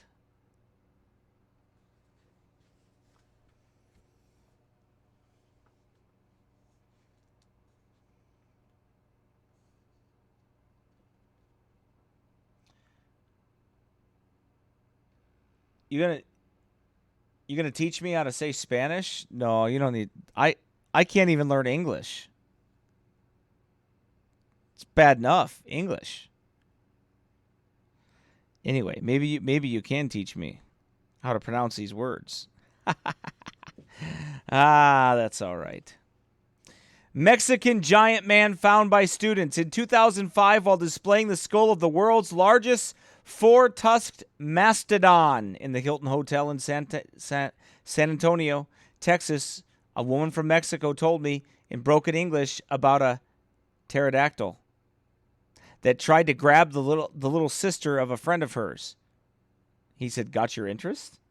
She also told me about some college student who discovered the bones of a giant man they excavated and for a while displayed the bones on a table at the college. It measured 9 feet tall. Word got out and the officials from the Mexican government came and took it. I have no doubt that both stories were true. So, what happened? Gone. Gone. Now, is she telling the truth? I don't know. But if she's telling the truth about a 9-foot tall giant, then the Mexican government, 9-foot tall giant body skeleton that was found, and the Mexican government came and picked it up. All the governments of the world seem to have this invested interest to suppress this information. And maybe, just maybe, it's to regurgitate it out for their theory of extraterrestrials that came and birthed these giants. Is it that? Could be. Could be.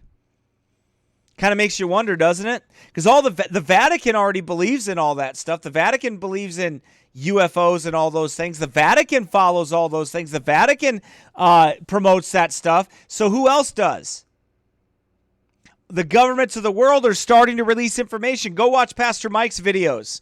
I'm not getting into UFOs or anything like that on this broadcast, but Pastor Mike's videos talk about that. He's dealing with that UFO issue, and he just did a recent one, this great unveiling. The great unveiling that's coming. So what that tells me is that that's exactly what they're doing. They're going to reinstitute this information, okay? They're going to regurgitate it back out for the alien conspiracy. But the truth is, what's going to be suppressed is the Bible in their mind. God's word will never be suppressed. It'll never be destroyed. But they want to do that. But see, we have the answer. We're going to say, no, those are fallen angels.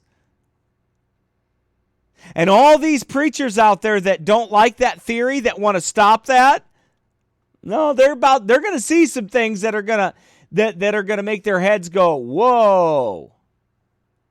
And most of them think they're going to get raptured out of here before they see anything. And I'm here to tell you, upon the authority of the Word of God, you're not going to be. You might die before you see it, but you ain't getting raptured out before you see the falling away and the man of sin being revealed, the son of perdition.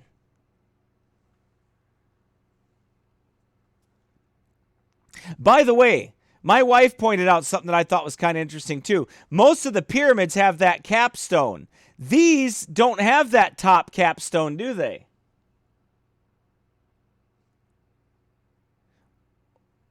Well, the Antichrist is the capstone. Right?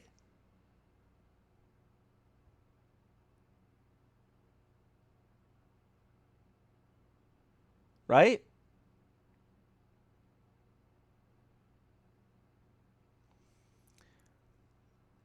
Oh, Ruckman might have been right about it. Ruckman's, look, oh man, I'm glad you said that. Authorized Mike with the blue wrench. I know you kicked a Smurf in the back of the head to get that blue wrench. I know you did. But now that you did, and you got the blue wrench, you were right. I just remembered something. I am going to pull in Ruckman's book on Black is Beautiful. Not today. When will I do it? Oh, man, it'll be a while. I won't be back for a while because I won't be doing that on Friday. I'm going to do something different Friday. But I'm going to pull that book in. And the reason I'm going to pull that book in is because he talks about some very strange phenomena in history. And I'm going to throw it out there kind of with this in the mix of this. I think it'll be interesting. Anyway, I'm glad you mentioned that. That's good. But as far as that goes, yeah, Jesus is not the capstone. Jesus is the chief cornerstone, which I'm preaching about tonight, by the way. The chief cornerstone. right? Not the capstone made of a pyramid, right? But think about that. Thanks for not spoiling it, Authorized Mike.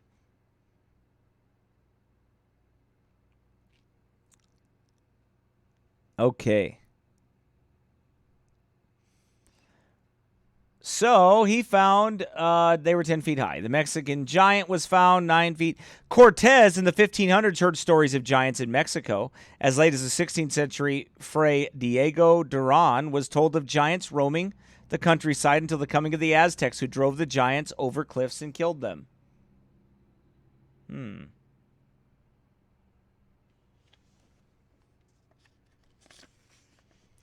Giant man skull. Mexican giant man caves led to the U.S.? Right, Jesus is not the capstone. He's the chief cornerstone. The Antichrist is the capstone. Larkin in his work calls Jesus the capstone, which is an error.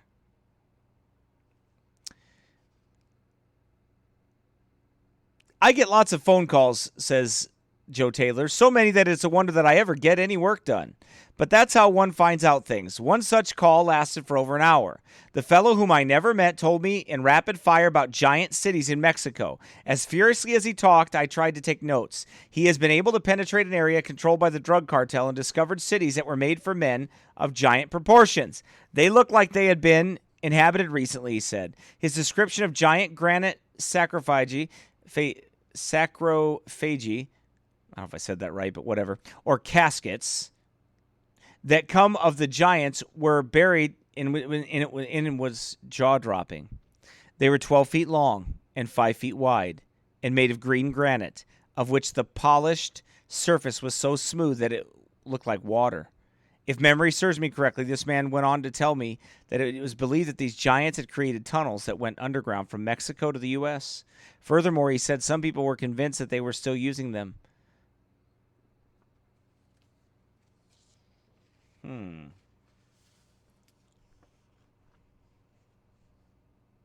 The Bible does discuss giants, and it does discuss aliens.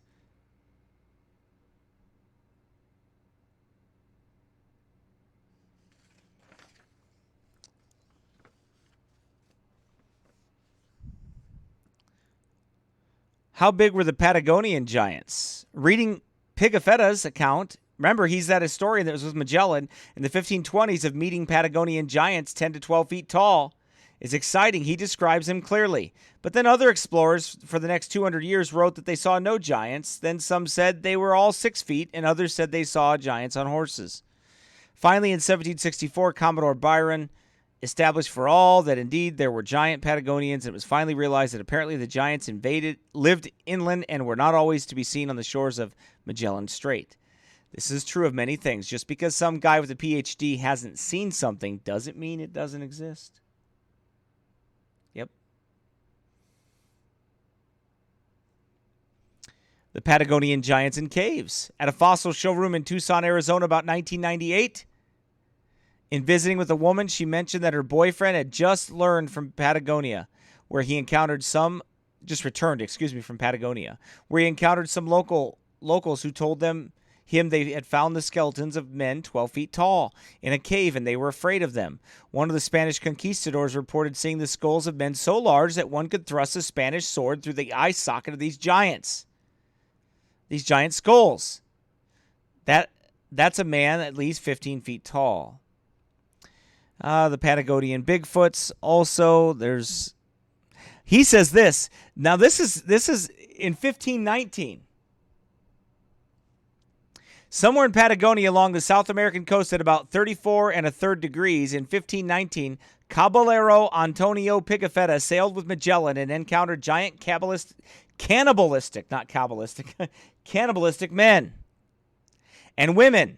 One of the many interesting facts listed by the Spanish explorers about the people and their customs, the animals, plants, and so on, stories of the giants were the most interesting. One giant had a voice like a bull.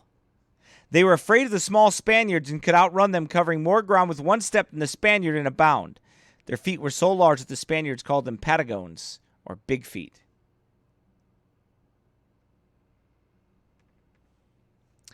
At 49 degrees, they met a giant man on the beach who was so tall that the tallest Spaniard, who was about 6 foot tall, came only to his waist. He was naked, singing, dancing, and leaping while putting sand and dust on his head.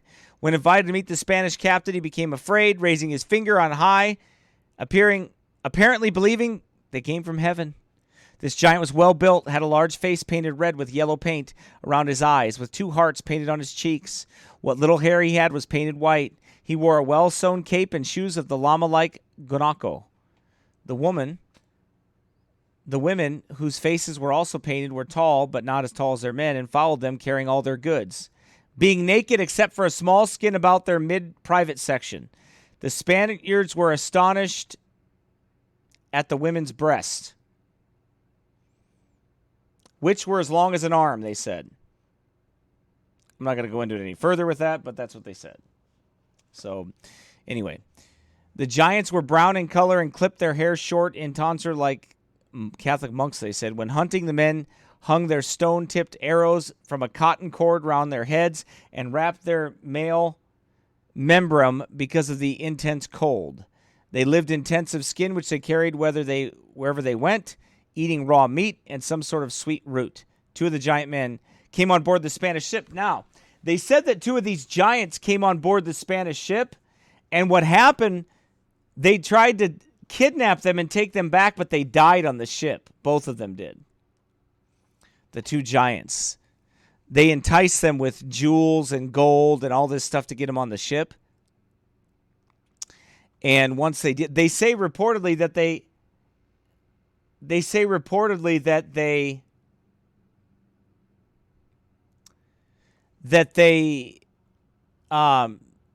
like showed a mirror up to them and showed them what they look like, and the one really freaked out when he saw what his face looked like, I guess. I don't know. That's just what they said. Anyway.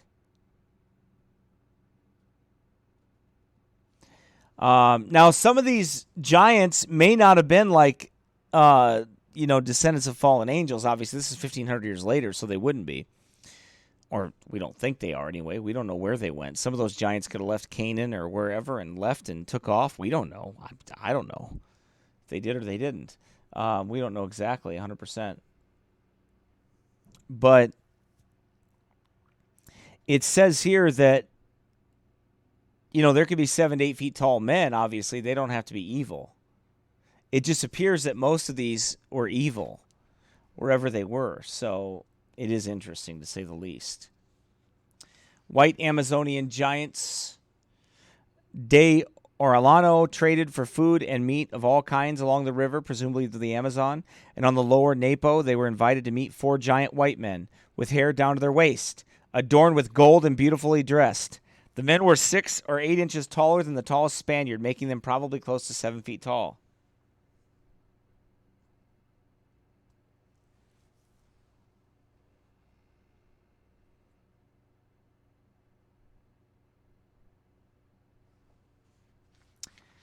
Giants of Quito, Peru. In the area of Santa Alana Point, Diocese of Quito, giant bones were found, some of the limb bones measuring... By the way, there's that book. You can order this book.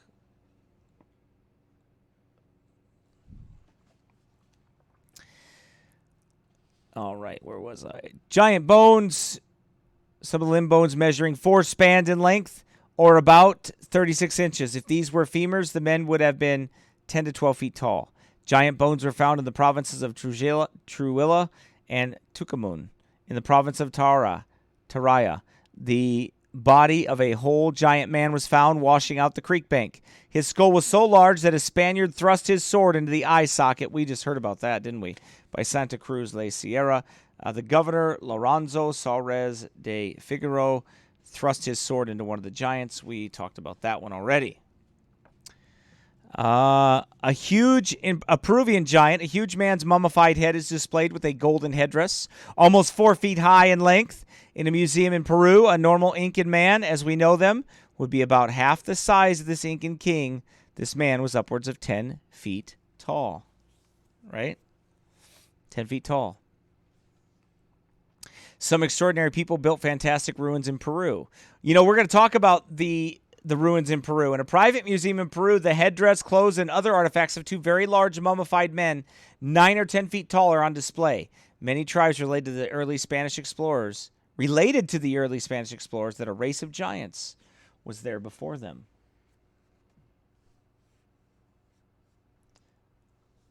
So, you know, what we find is that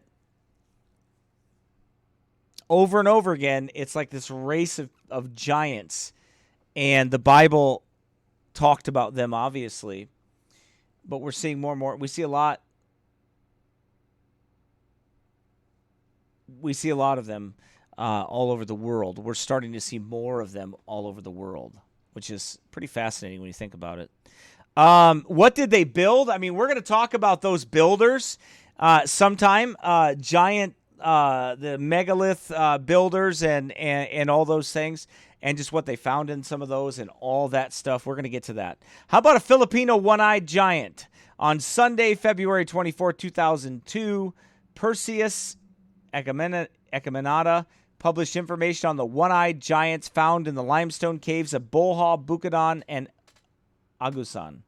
Tribal stories told that giants once lived in central and northern Mindanao in the southern Filipino islands. One named Agio fought the Spanish explorers. This would have been in 1500. Apparently, archaeologist Ray Santiago, after intensive study of a one-eyed skull they found in Bohol, declared it to be ancient. But while the fact is that the giant man must have been more than most archaeologists can accept, he speculated that it was not a true cyclops, but what the limestone in the cave had caused the skull to appear to have been only one eye socket.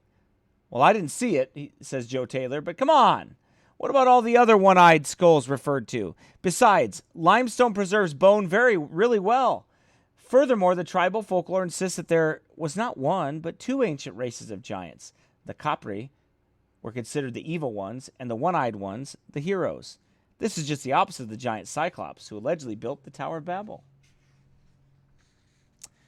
Anyway, interesting, right? South Pacific giant graveyard in the South Pacific island. Russian giants. Putin's got giants.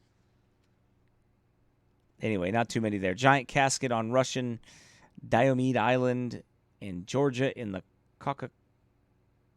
Caucasus Mountains. They found in 2008 near Borojomai, Georgia in the Caucasus Mountains, the bones of a man thought to be 8 or 9 feet were unearthed in association with what appeared to be perhaps a tomb of a large finished stones. In looking at the photos, it looked to me like the person was more like 7 feet tall. Still, it looks like the Caucasian men aren't getting bigger in the Caucasus Mountains. Anyway, so we can go on and on and on with that, I am sure, but that concludes the South American swing there of giants and such. Now, let's see. Does anybody have any questions at all? Ask them now if you have them. Now's the time to ask them.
Okay. One question here was asked, did giants worship Satan? Well, apparently they did, because in all of the accounts that we see of them in the Bible, they were always evil, and they always warred against God.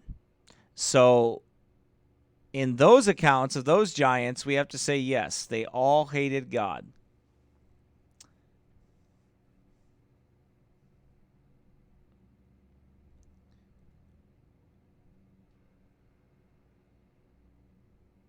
Let's see. So, I believe so. Do you think Leviathan could be Nessie? I suppose. I've not really looked at it that closely. Or the Loch Ness Monster, if that's what you mean. Yeah, I think so. It is a good song, isn't it?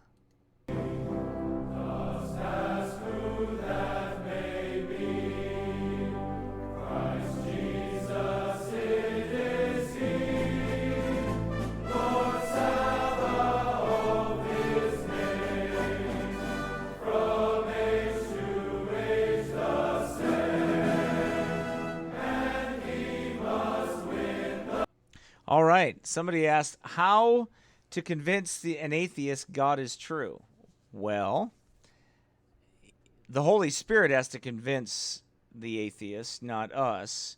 It's God's Spirit that does that, but we can show them that our worldview answers for what's going on in this world today, which means that you and I can show them our answer for how man got here, and that the Big Bang is not observable, repeatable, and testable science.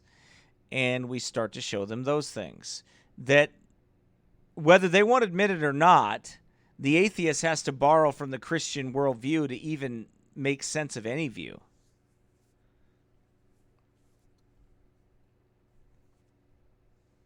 Honestly, that's about the only thing they can do, is borrow from ours. They can't use their own because their own doesn't allow for any supernatural things to take place.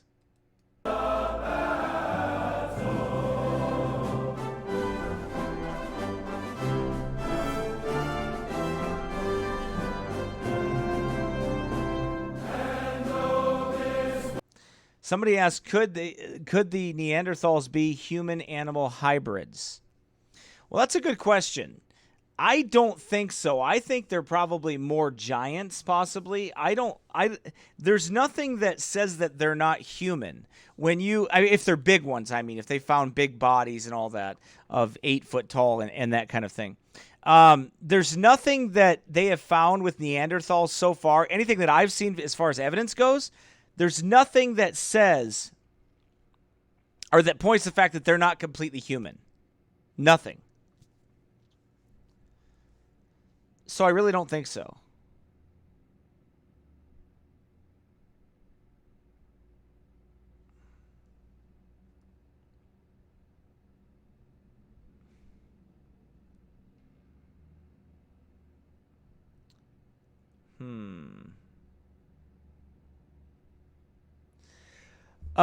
Let's see.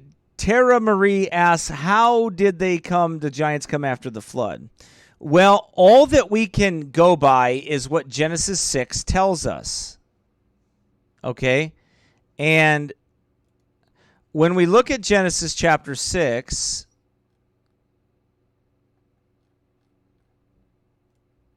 what it tells us,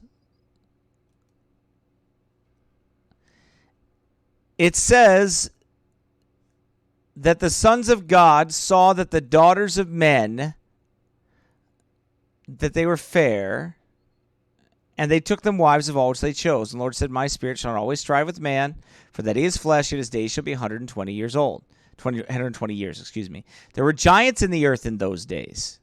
And also after that, when the sons of God came into the daughters of men, and they bare children to them, the same became mighty men which were of old, men of renown. So, what we find here is that also after that time period, it happened again. That's how we see the land of Canaan filled with giants. When they tried to come in when the Israelites went to go back into Israel, or go back into the land of Canaan to take it over, the promised land, they found that they were inundated with giants. That the whole land was full of giants, and there were tribes of these, the Zuzims and I think I'm saying that right. Let me see here.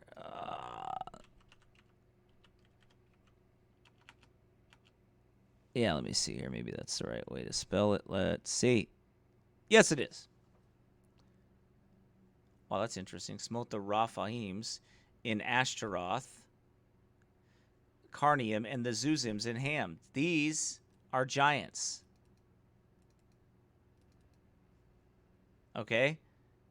These are giants. The Raphaims are giants.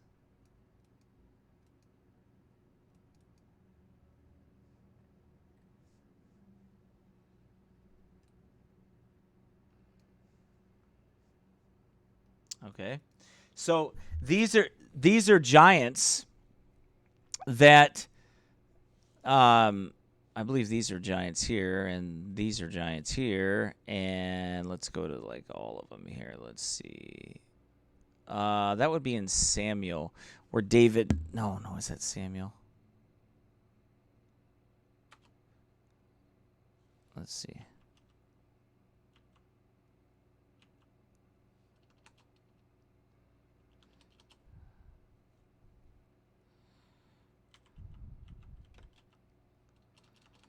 Let's see.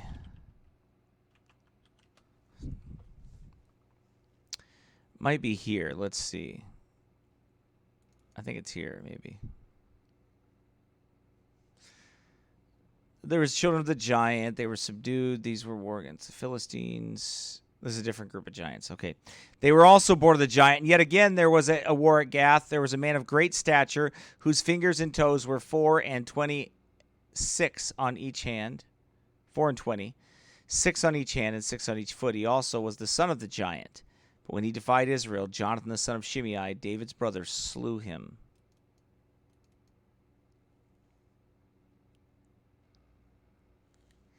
I think it's in... Is that what it is?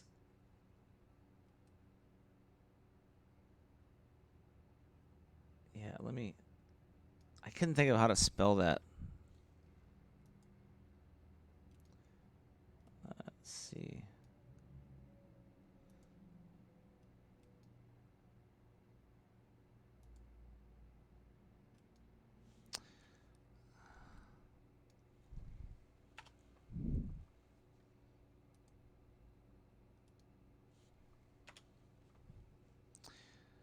Here we go.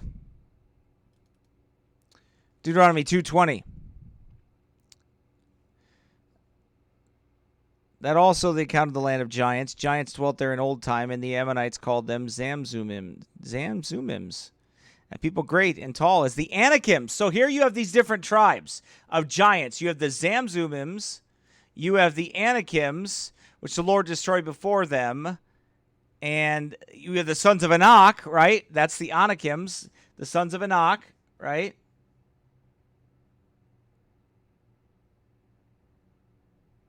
You know, I'm not sure how they ended up here. They could have left.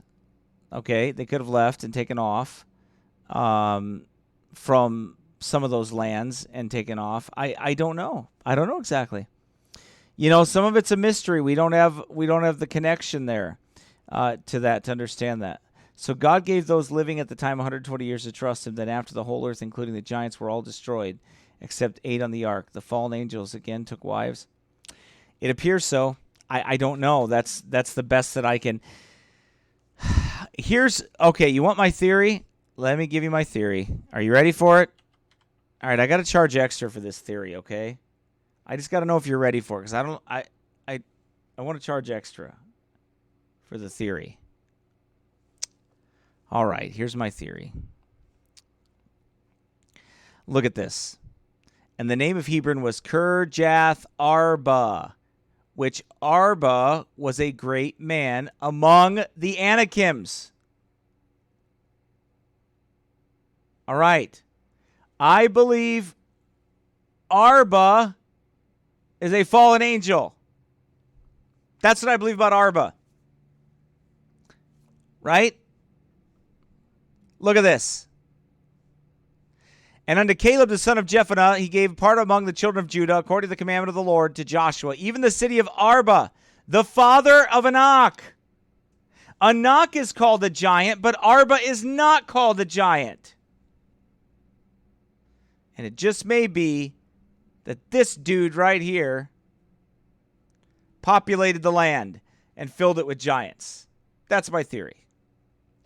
And Caleb drove thence the three sons of Anak, Shishai, Ahimin, Talmai, the children of Anak. And he went up thence. So the city of Arba. And they gave out the tribe of the children of Judah, and out of the tribe of the children of Simeon, these cities, which were here mentioned, which the children of Aaron, being of the families of the Kohathites, who were of the children of Levi, had for theirs was the first lot. And they gave them the city of Arba, the father of Anak, which city is Hebron, in the hill country of Judah, with the suburbs thereof round about. So, I believe that Arba is probably a fallen angel. Probably so. That's my guess. Because he's called the father of Anak. Where'd the giant come from?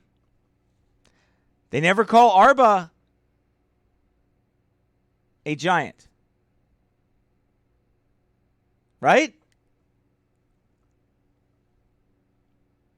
So, by the way, you know what I think? Anyway, I got some other theories, but I won't give you those today. Those cost extra, and I just handed out my only freebie, so those are extra. Those will cost. But actually, that's who I believe populated the land. They only needed one fallen angel. Just a theory. If nobody believes me, I'm not going to lose any sleep over it.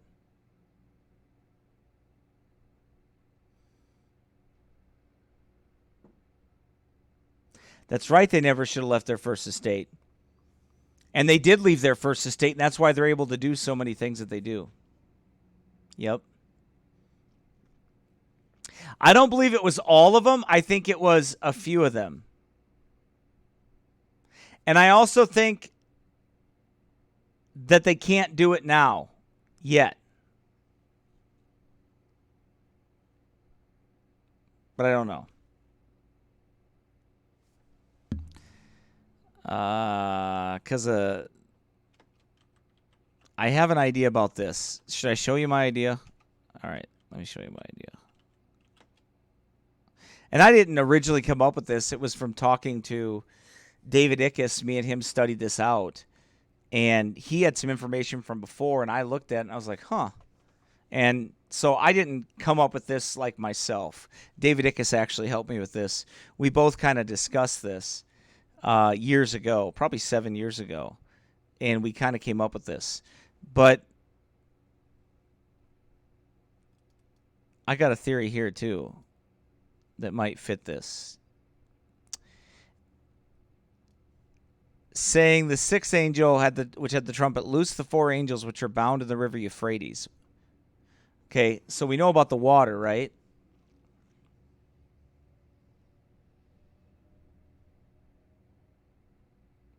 That's right, Jesse Scruggs. Hit that button while you still can.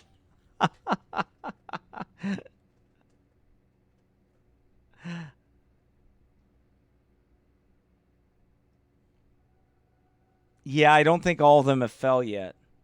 Authorized Mike. I don't think they have. I've heard the various theories about them falling have already fell, but I don't think it's happened yet.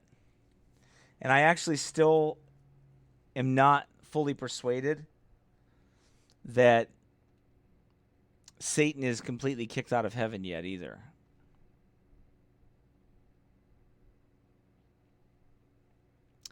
You know, so according to eternity, yes, but according to time, hit that trigger. Yeah, I don't have what do they do? They do those, what are those called? Super chats? Is that what they do? That's what they're called. Super chats. Yeah, that's what they're called. People do super chats. But you monetize your account for all that, and yeah. I watched one of those, or I saw one of those one time that people were giving some guy money like that. I was like, boy, that's, I mean, people that aren't doing, for the ministry or whatever, that's something else. But is Ray Comfort okay to listen to? Well, what are you listening to him for? If it's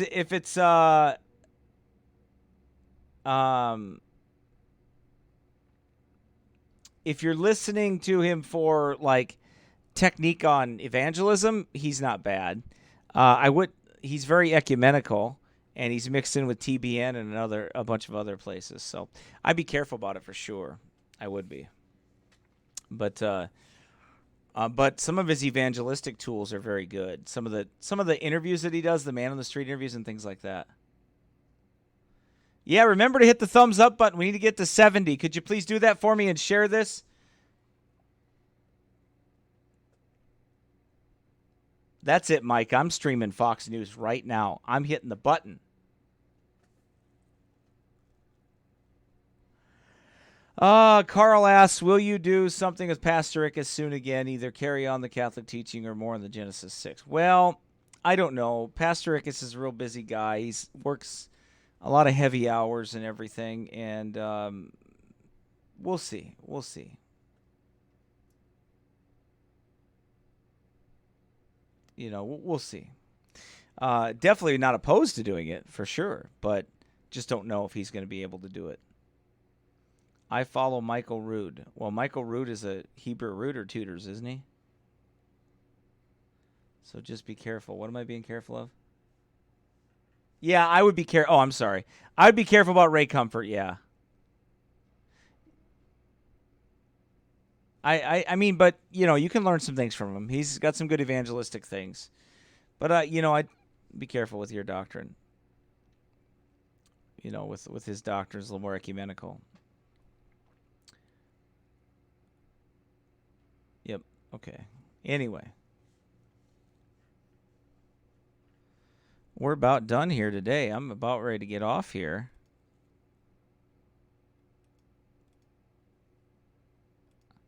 In a little while here.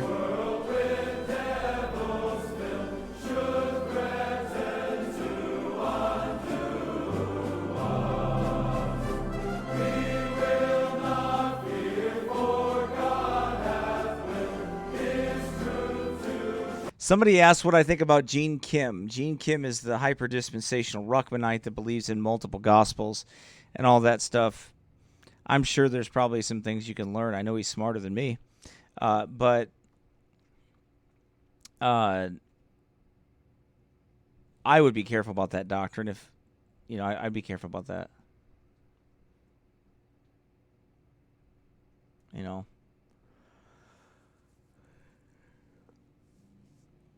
Yeah, we'll see what Pastor Ickes has time for sure. I don't, he's definitely a good guy, but he's a busy guy too, so. Anyway, so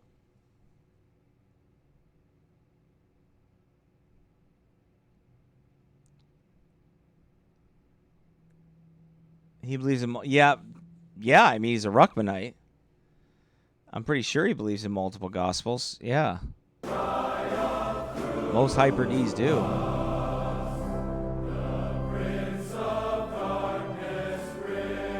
Look at that.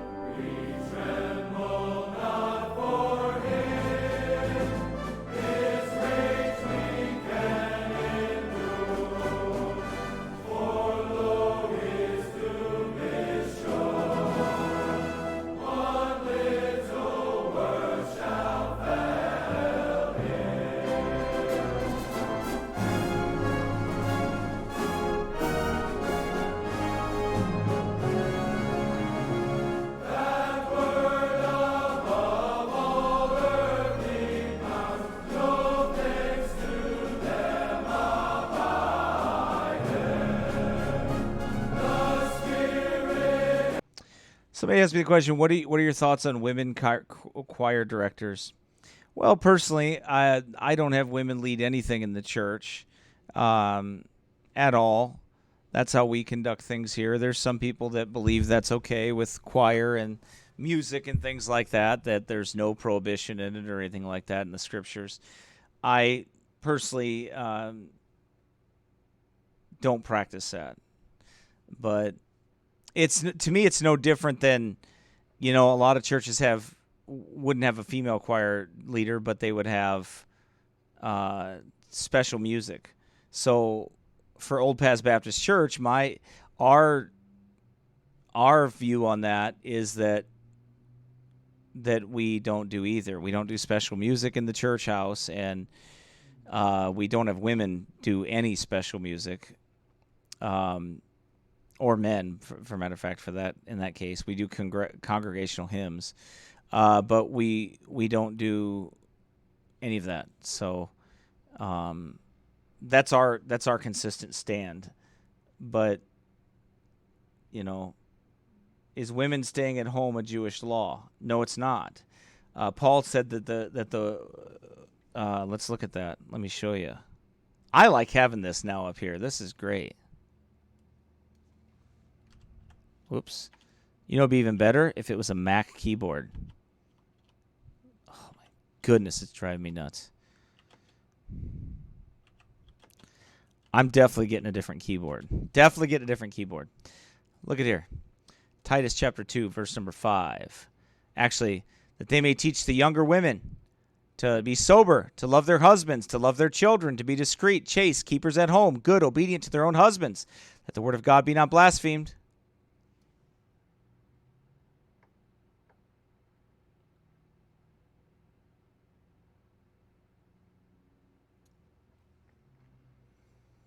So, nope, that's not Jewish. That's Christian. That it started out Jewish, but it actually started out in the Garden of Eden. Adam went to go till the ground and to work the ground, and Eve stayed home. And in child rearing, she would be saved, the Bible said. So that means that she would be preserved, kept, protected.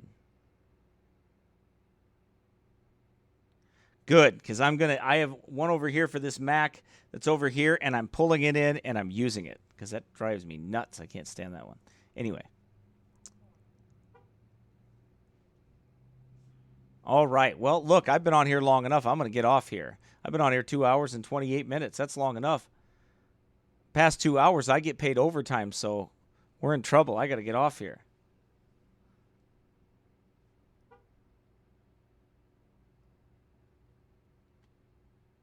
Yep. Seen that, Georgia. That's just not in the assembly, though. But I agree, women can sing. We all sing congregational hymns and all that kind of stuff. I think there's just a difference in leadership. But I don't tell other people what to do in their churches. And it's just a conviction that we have here. So that's what we do.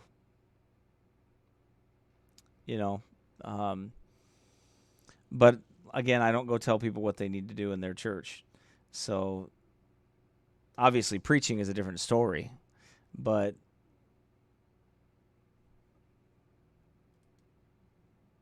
okay, bye. This guy's gone. See ya. That guy's gone.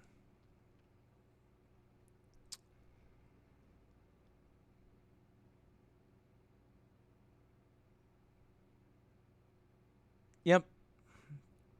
So a lot of churches do things different. So when it comes to that, and you got to give people liberty to have some differences on things. I don't go tell my friends what they're supposed to do and how they're supposed to do it and all that kind of stuff. I mean, obviously, if it's straight up Bible, in that we're going to deal with that, but we don't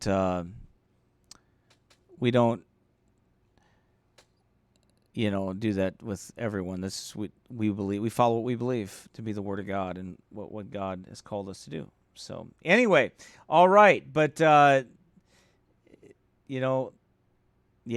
has destroyed the woman. That's right. All right, good. Well, I'm glad you enjoy it, and God bless you too. I don't know how to say your name. Maritas? I don't know. Anyway,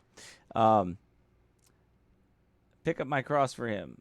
Hey, thanks. I appreciate that. I'll be back on, though, Friday. Don't worry. I'll be here. If you'll be here, I'll be here. All right? I'll be here Friday, 11 a.m. Central Time to 1 p.m. 11 a.m. to 1 p.m. Central Time. I'll be here this Friday. And it'll be Current Affairs Friday. So we're going to cover some crazy stuff, I'm sure, of what's going on in this whole world that we live in and deal with some of that stuff that's out there. Amen? But anyway, God bless you all. Have a good day. Have a good evening and go to church.